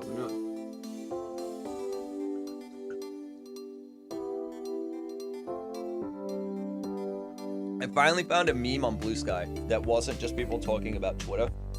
And it was still people talking technically about Twitter. But it was like... It's like, all the billionaire CEOs. It's like, you guys didn't like our monkey JPEGs. And it... What was it? It was... Put it in the shit posting. It's like Silicon Valley all be like, you didn't want to buy our monkey JPEGs and conduct meetings with VR headsets. I guess we have no choice but to start World War III. And it's like, yeah, it's kind of true. They're just like, oh, we spent billions on this thing that no one asked for, no one wanted, and then proved that no one wanted it. And so they're like, well, now we have to do AI and replace you all. What the fuck? Okay. Let's create a new... How did I do the thing? Discover new market. Pocket computer. Okay, apparently I need 150. Too many tech bros trying to do what Jobs did. Yeah. And the thing is like a lot of them, in many ways, have surpassed him and what he was able to do, because there's only so much you can do with kind of like a phone and with the Apple stuff. Like the new silicon stuff is amazing. Not gonna take that away. That stuff is truly revolutionized the way that like laptops can be built and exist and how powerful they can be. Like that stuff's cool, but they've surpassed them in so many ways to the point where Amazon doesn't even have to do anything. They've just established themselves as the biggest store in the world, and they just take a big cut of everything, and that's it. They don't even have to promote anything. They don't have to do anything. They just collect. It's kind of like, I'm not saying that Steam does this in that way, but it's like Steam established itself as an incredible store on PC market, and they get to just collect the 30% for all the games that are sold on them, right? But Steam is a little bit more fair, where it's like if you generate the key codes and sell them elsewhere, they don't take a cut from that. If you pay now, now it didn't used to be, but now you pay like the $100 fee to be a developer on the site, and if you sell, I think it's like if you sell $1,000 or something, then you get the $100. Like, it's like this thing of like, it's fair and reasonable, and they just take their cut. I think it's still pretty high, but especially for a digital distribution. But at the same time, that's the price of the business. But it's like they get to do that. What I find funny is the M2, M3 chip is blown away by AMD's latest mobile chip, but Apple has a good marketing team and a really good manufacturing team. Those laptops are really well built. Yeah, that is my one thing, because I not the latest one, but I had an AMD Ryzen laptop, and every single laptop I've ever owned has had a problem with it within the first 6 months. Either it's cheaply built with plastic and the plastic breaks, or something goes wrong with the battery, or it's like, it's not the CPU in and of itself, it's everything else that's cheaped out on. So like I had a laptop where I was like, this is cool. It's like a $600 laptop. It's not crazy, but it does something cool. It has a touch screen. It can be used as a tablet, all this thing. Cannot hold a charge. After 6 months, cannot hold a charge. And I had that laptop for a long time, and I'm like, this kind of defeats the purpose of a laptop if I have to keep you constantly plugged in. I was like, this sucks. I had a 2011 MacBook Pro that lasted me like 8 years. I got a new MacBook. I finally got a new MacBook, and it's like, it holds a charge, and I can use it for like 7 hours of like typing and writing and watching videos or whatever it is. I can get a solid 6-7 hours if I'm using it more than that, 4 or 5 hours. So it's like and it charges in like 45 minutes from zero. It maybe even maybe a little bit longer, but it's like I can fully charge it super quick. I can charge it over the MagSafe. I can charge it over USB-C. It just works. That's the main thing. It just works. It feels lightweight. It's fast. It uses almost no power. It charges quickly. I'm like, that's the problem with the PC market, is like, to get anything that's on par with the build quality, you have to spend a lot of money. And the MacBook will last me a really long time. It will. They last a really, really long time. I've never had a Windows laptop last me more than 6 to 12 months. And the 12 months is me brute forcing through not buying a new one because it breaks. And I'm just like, because I was on set and the guy there was like, yeah, he's like, the problem is if you need to do any like LiDAR stuff or anything, you can't do it on a Mac. That's why you need like a Windows thing. If you need to use any AI stuff, which I'm like, I don't really need to do AI stuff on set, but it's like LiDAR stuff. I was like, okay. And I did like 2 minutes of searching, and I found an app that works perfectly on Apple Silicon that uses Apple's API. And I'm like, oh, so I can just do that, and it'll do it for free. Or I pay $20 a month and I have anything. You look down your laptop, which Furry don't use it that much of music, you can see it breaking easily. Yeah, if you get to a new laptop today, I'd either go Apple or Framework. That's fair enough, yeah. It's just that Apple is really expensive. They use really good materials, but Apple is really expensive. That's the problem. So the barrier of entry is really high, but once you have it, that, again, I've talked about this before, of like the buy once, cry once, where I want to buy the best thing that I can afford, or maybe I can't afford it, but I want to buy the best thing that I can get now, because I know it's going to last me much longer, and I'm going to get a much, oh, I haven't unlocked it yet. I'm going to get a much better experience from it. That's why, I waited 8 years and bought the TV that I really, really wanted. The only thing is, like, I wish it was bigger, but I'm like, that's only if I had a bigger place. That's me thinking too broad versus what it actually is doing, which is like, it's a perfectly great TV and I love it. I'm like, yeah, I invested my money in that because I use my TV very often. My computer did the same thing, but I have so many problems with the computer. Whereas like with my Mac Mini, which I use for work and do remote login, it's fine. It was even a decent streaming PC. It had some issues depending on the quality setting that you chose, but it did everything. It was like an $800, $900, maybe a little bit more because I got the RAM upgrade, but it was like $1,000 for a Mac Mini M2. And it's like, it just works. It just works so well. It's easy, it's light, I can move it around if I need to. And then with the MacBook, it's like, yeah, I wasn't really using it for a while, and I was getting a little concerned because I was like, man, I shouldn't really have bought this. It was expensive. I got it for myself for like a birthday present, but also through my business, so I can use it for work stuff. I was like, man, I don't know. Now I use it like every single day, and I'm like, this is kind of great because I can sit on the couch and watch TV, and I can work on stuff, and I'm like, yeah, this was worth it. Maybe not the price I paid, but it was certainly worth it. Hi, Duck. How's it going, dude? Framework still suffers from lower than Apple build quality, but makes up with much clarity. I think that's the thing. It's like, it's the same as like Android, right? It's like the build quality of an iPhone can be a little bit better and more consistent because it comes from one company, but you lose a lot of functionality. And if you prefer the functionality, then at least you have the option. But Yeah, Apple's manufacturing and Apple's build quality, it aside from the keyboard issue for a few of those years, is really up there. It's hard to beat. I'm good. We're playing good company. Right now, I need to unlock something. Requirements 50. How many do I have? I have 10. So I can't even spend them. I can't even like spend. I need to like save them, right?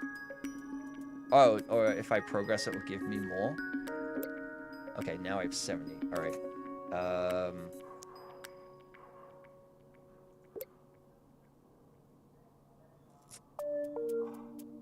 Oh, so my good calculator is now at a 2.5.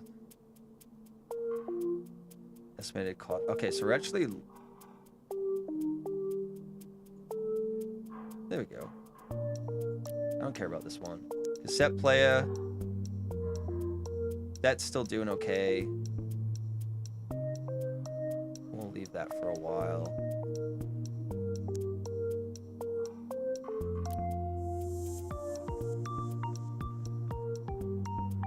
Sorry, I'm just waiting for the ad to finish as well. Give me a sec. I'm gonna get a snack. I'll be right back while the ad's running.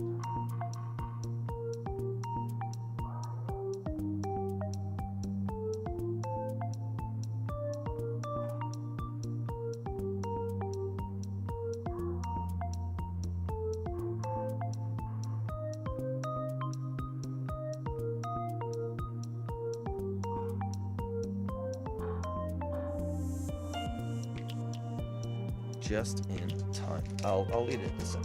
Okay, so what's going on? It gave me a warning, but like, what's the warning? What is the warning?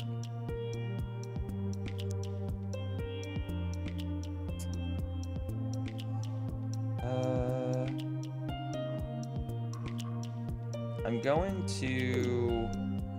I'm gonna archive this one. There we go. I'm gonna archive this too. So I'm not making it. It's getting in the way. Advanced calculator markets phase 5. Phase 5. Okay. Let's build a new calculatrice. Metal case. Oh baby. Okay, so style. Breakability's down, but the weight is up, so it'll be heavy.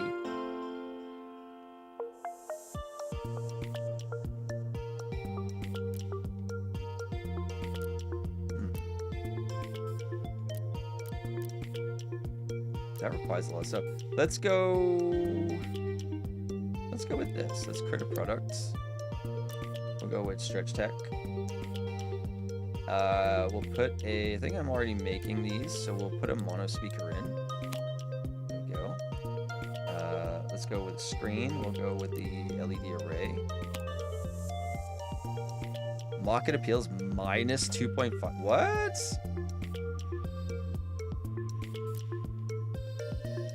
Maybe let's do that.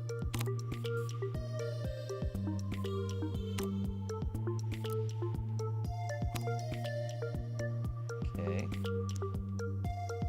A logic circuit. Okay, maybe we'll go with a logic circuit. There we go. Now we're at 0. Hooray! Double stack battery. Okay, so apparently the people just want more battery power. That's fine. Weight is good. Okay, the weight is good.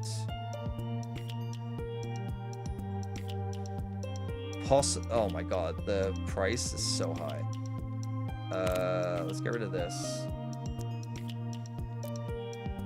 Wait, the calculator doesn't even need a fucking speaker. Why did I put a speaker in? What's the LED matrix? What's the difference here?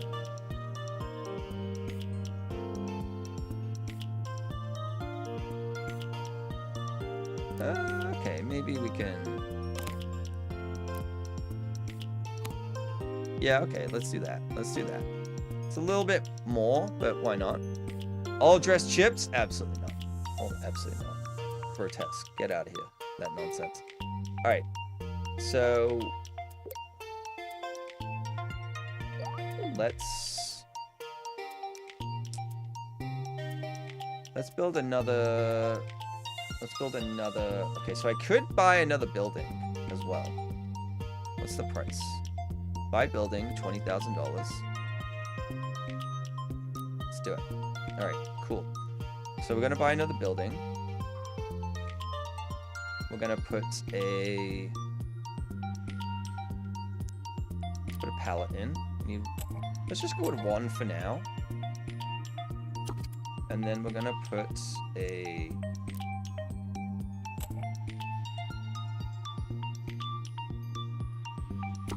I'm gonna put these in here.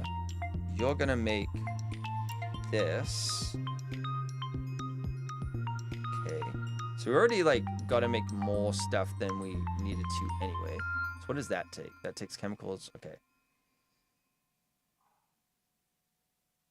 This might be a bad idea. Dropping frames? Not on my end. No. Don't think so. I don't see any issues on... No. No drops on my end. Could be internet connection. I'm streaming at a higher bit rate. That could be why.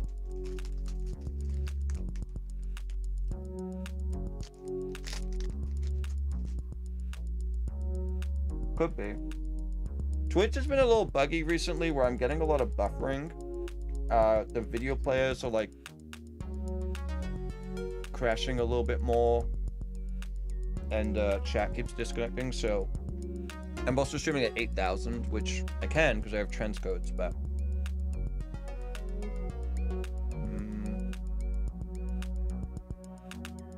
okay, let's build. Let's do some tinkering.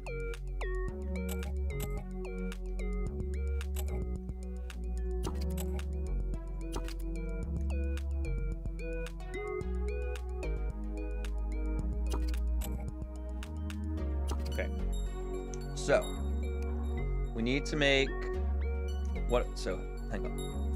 I'm gonna make. We might make another cassette player. Let me just see. Okay, so we need a logic circuit board, which means circuit board and plastic parts. I'll have the player start show you have a negative latency, so you can see the future. Perfect. Okay, so that needs metal, chemicals, and a battery stack.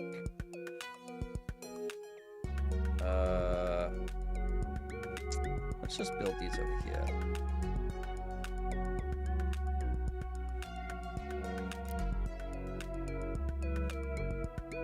So I have to build the battery stack to then build the double.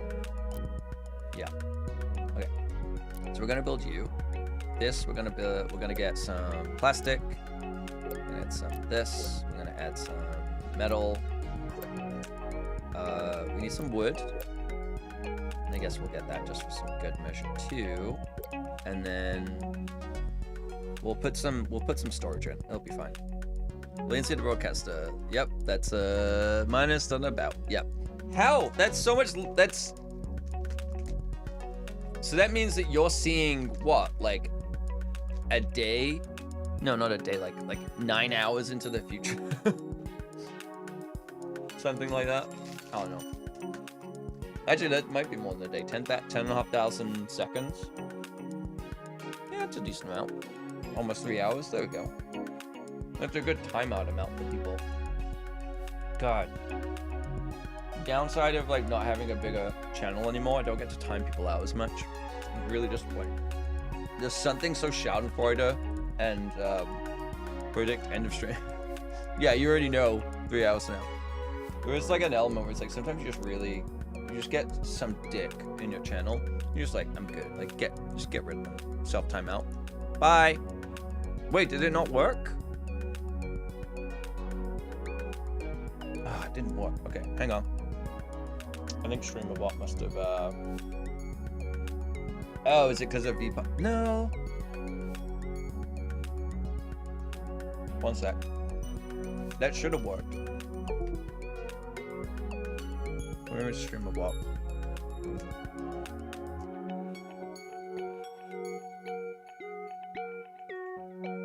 Hello? No, so...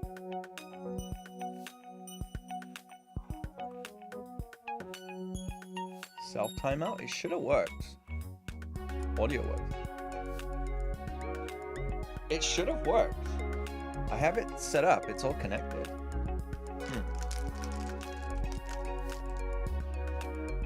I don't know. We tried it once and it worked. It's not even showing up in the action queue.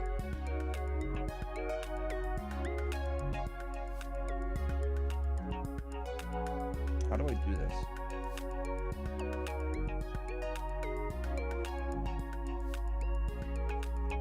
I don't know if there's a way to like test it.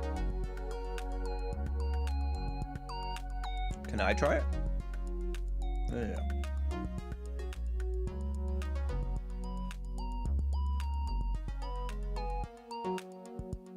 I have an idea of something to do with StreamerBot, but it required me to stream again be useful.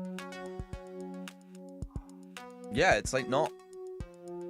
It's not even showing in the action queue.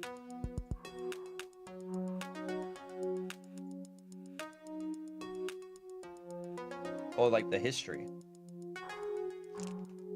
Weird.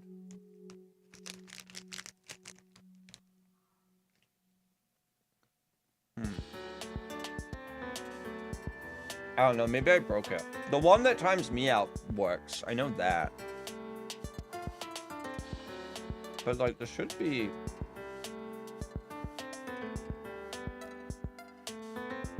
See, I can't tell. No, it didn't. It's supposed to time me out for 30 seconds.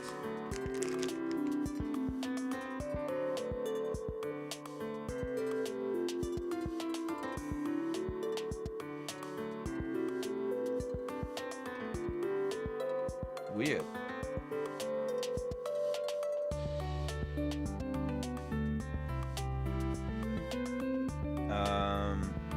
Okay.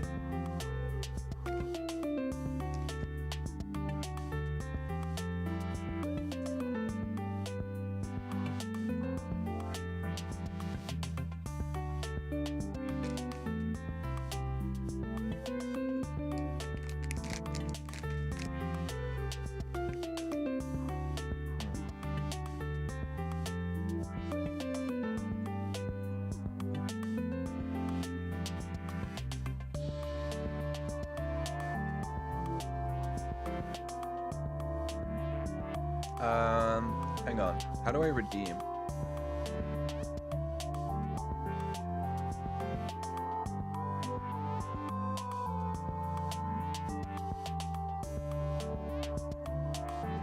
I don't know if that does it. Can you try again?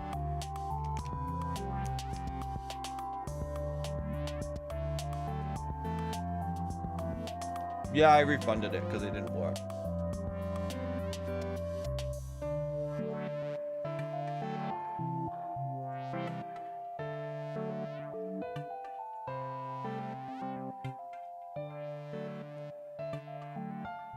I don't know, man. What the hell?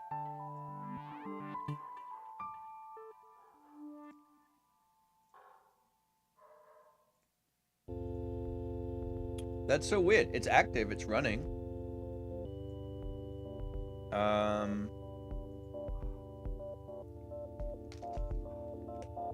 Maybe VIP? Could be.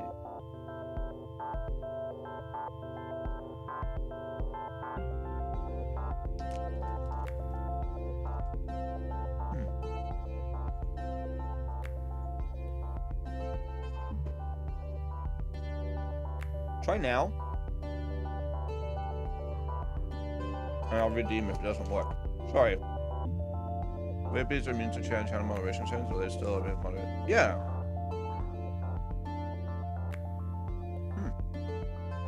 The fuck? Okay. Weird.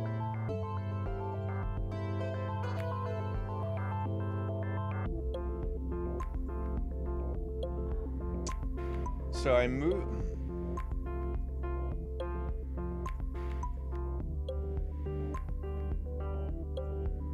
It is enabled. It's enabled.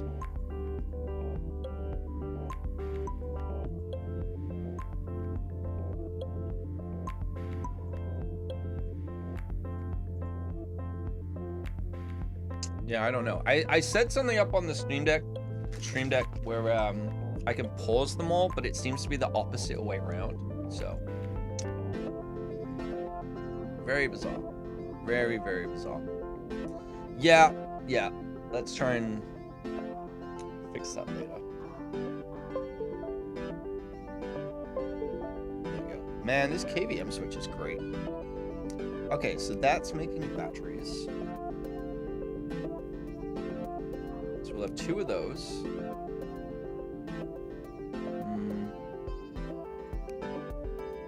Yeah, we'll have 1 for now. Let's do wood. Apparently, no, doing wood.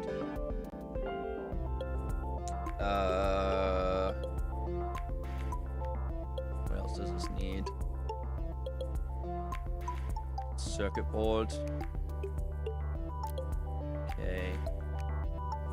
And an LED matrix.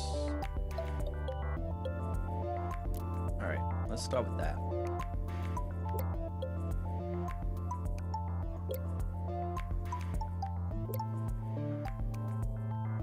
There we go. And then I guess this is already olive zone.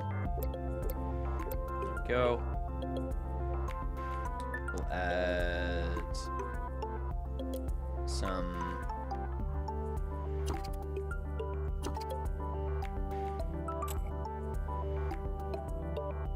small shelves, I guess.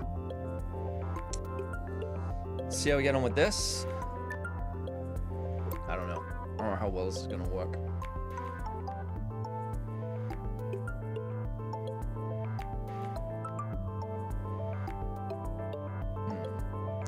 Floor decor.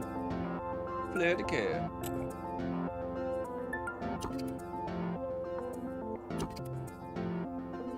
Oh my god, that was so expensive for so little. How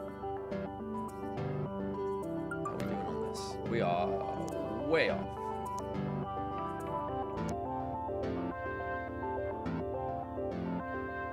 How many are we producing though? This is the main thing. Units sold. How many producing of these? I think we're producing quite a lot. So maybe we're selling too many.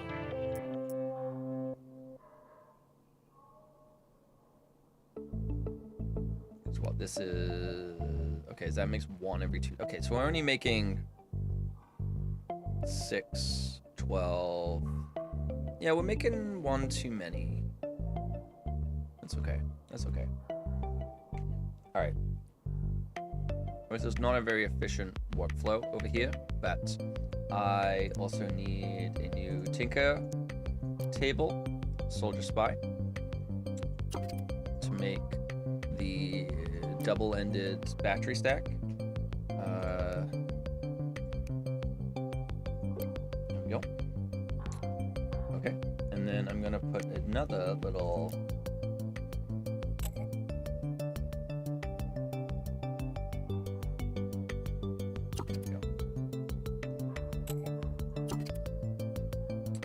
see if that helps. I think that's everything that it needs. Yeah, the wood case, the LED matrix, the double battery, the logic oh, I don't think I'm making logic circuit boards. Okay. Logic circuit boards. Which need to be made here. Which also means I need plastic pots.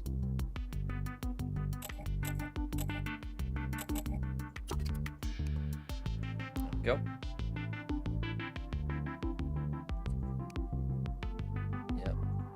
Yep. I think that's everything. Oh, my bad.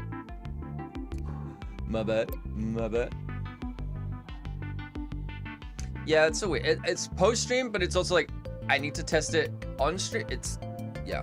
I guess I can test it just in chat after. But it was working. I don't know why it's not. I don't know. I'm not very good at streamer. Well, I'm just not a very good streamer. Let's just call a spade, right? You gave me a warning, but then didn't tell me what the warning was. I don't have enough for this yet. This game needs to sort that out. It's like you stop flashing things and then not telling me what they are.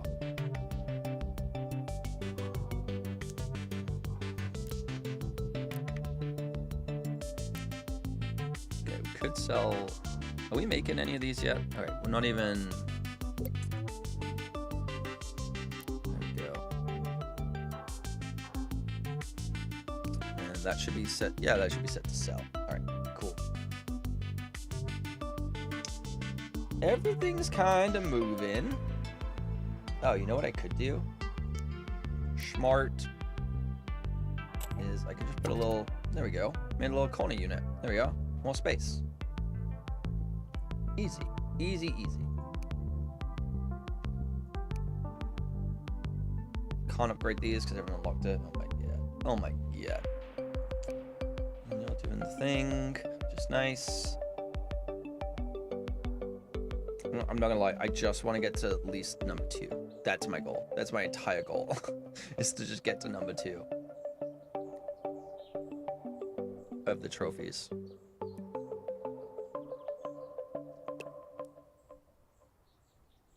Ooh. Okay, lots of waiting around going on here. If you give me a bigger bookshelf, that would be very helpful. But I digress.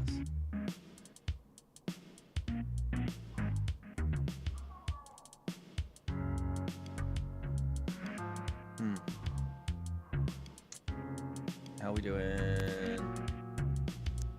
Yay! Hello. Nice. Nice work, brother. There are no products on this market, okay? Potentially something we could build. What is this person? What do they do? Weird, that's what. That's my job. Exactly, but okay, we got it, French. I expect great deeds from you. With 3 products are now available, like see you make good use of them, earn at least 20. Hang on, the thing said 10. The thing said 10. Inflation's already taken over on this, where it's asking for 20 now. Are you kidding me? Also, how do I tell how much I'm making a week? Okay, I don't understand any of that stuff. Okay, Jiggle.ai, God, I called that. Net worth, $300,000, we'll take that. We take those. Profit margin, profit is that. 49%, hell yeah, dude. Don't understand anything. Okay, apparently there's a loan system. Okay, very theme park of you, or Planet Coaster. Okay, so you have another tip, you lose track production. You can always shut up.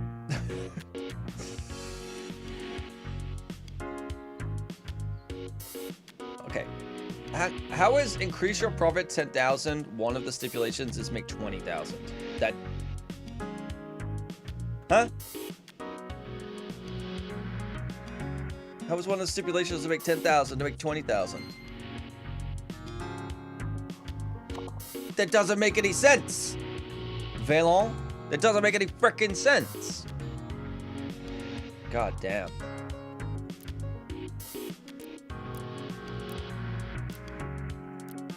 Yep. Okay, bye.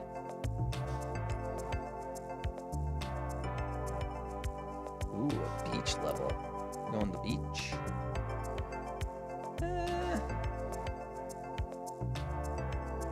I'm gonna be honest, I don't think I can do another map. Not time-wise, just emotionally. I don't think I can do another map. I think that, yeah. Do the challenges. Maybe eventually I'll play like the free mode. Oh my god, the fucking Christ, there's so much of this. I don't know. There's aspects of this game I really like, and there's some stuff where I'm like, it's fine. It's fine. All right. Yeah, I think I'm good companied out. And I'm gonna keep the music playing because it is very fun. Let's see. What is going on? Okay, let's it's 2 o'clock. That's perfect time. Perfect time. It's been good company. The puns this game, it's true. It is a puntastic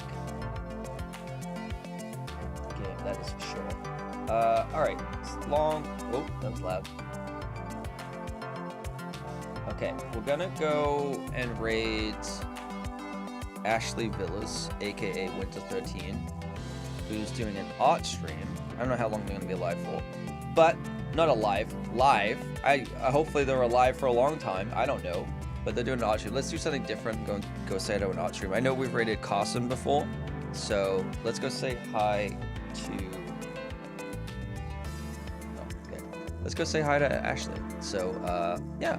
Thank you, everyone, for hanging out. I really appreciate it. If you're on YouTube, thank you for being here. On Twitch, we're going to go raid Ashley Villas, who is an incredible artist and is doing some watercolors. Okay, watercolors. I had to read the title to make sure. They're doing some watercolor painting.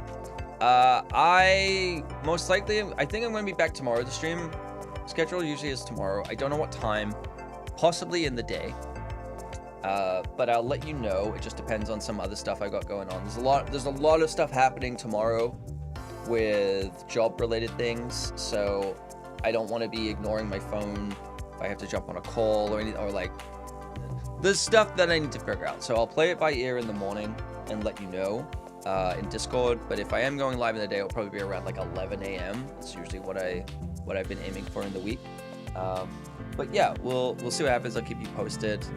But thank you so much for hanging out. I really appreciate it. I'm sorry that the redeems and everything didn't work. I'm gonna look into that real quick, and then I think I'm just gonna go to the gym. The person I was messaging isn't replying, so I'm just gonna make my own decision and be a real boy and go do leg day. So yeah. Anyway, say goodbye to Sarah. She'll miss you all, but she'll see you tomorrow. Thank you again for hanging out. Bye, Toxic. Bye, Pyro. Bye, anyone who's looking. Appreciate you being here. Aiming for around 11, but I'll let you know. Some stuff's coming up tomorrow that I need to take care of, so it could be a little up in the air. I'll see what happens in the morning. So anyway, the raid thing's about to happen, so I'm going to say goodbye in 10 seconds. I love you. Go say hi to Ashley, and I'll see you tomorrow at some point. Bye.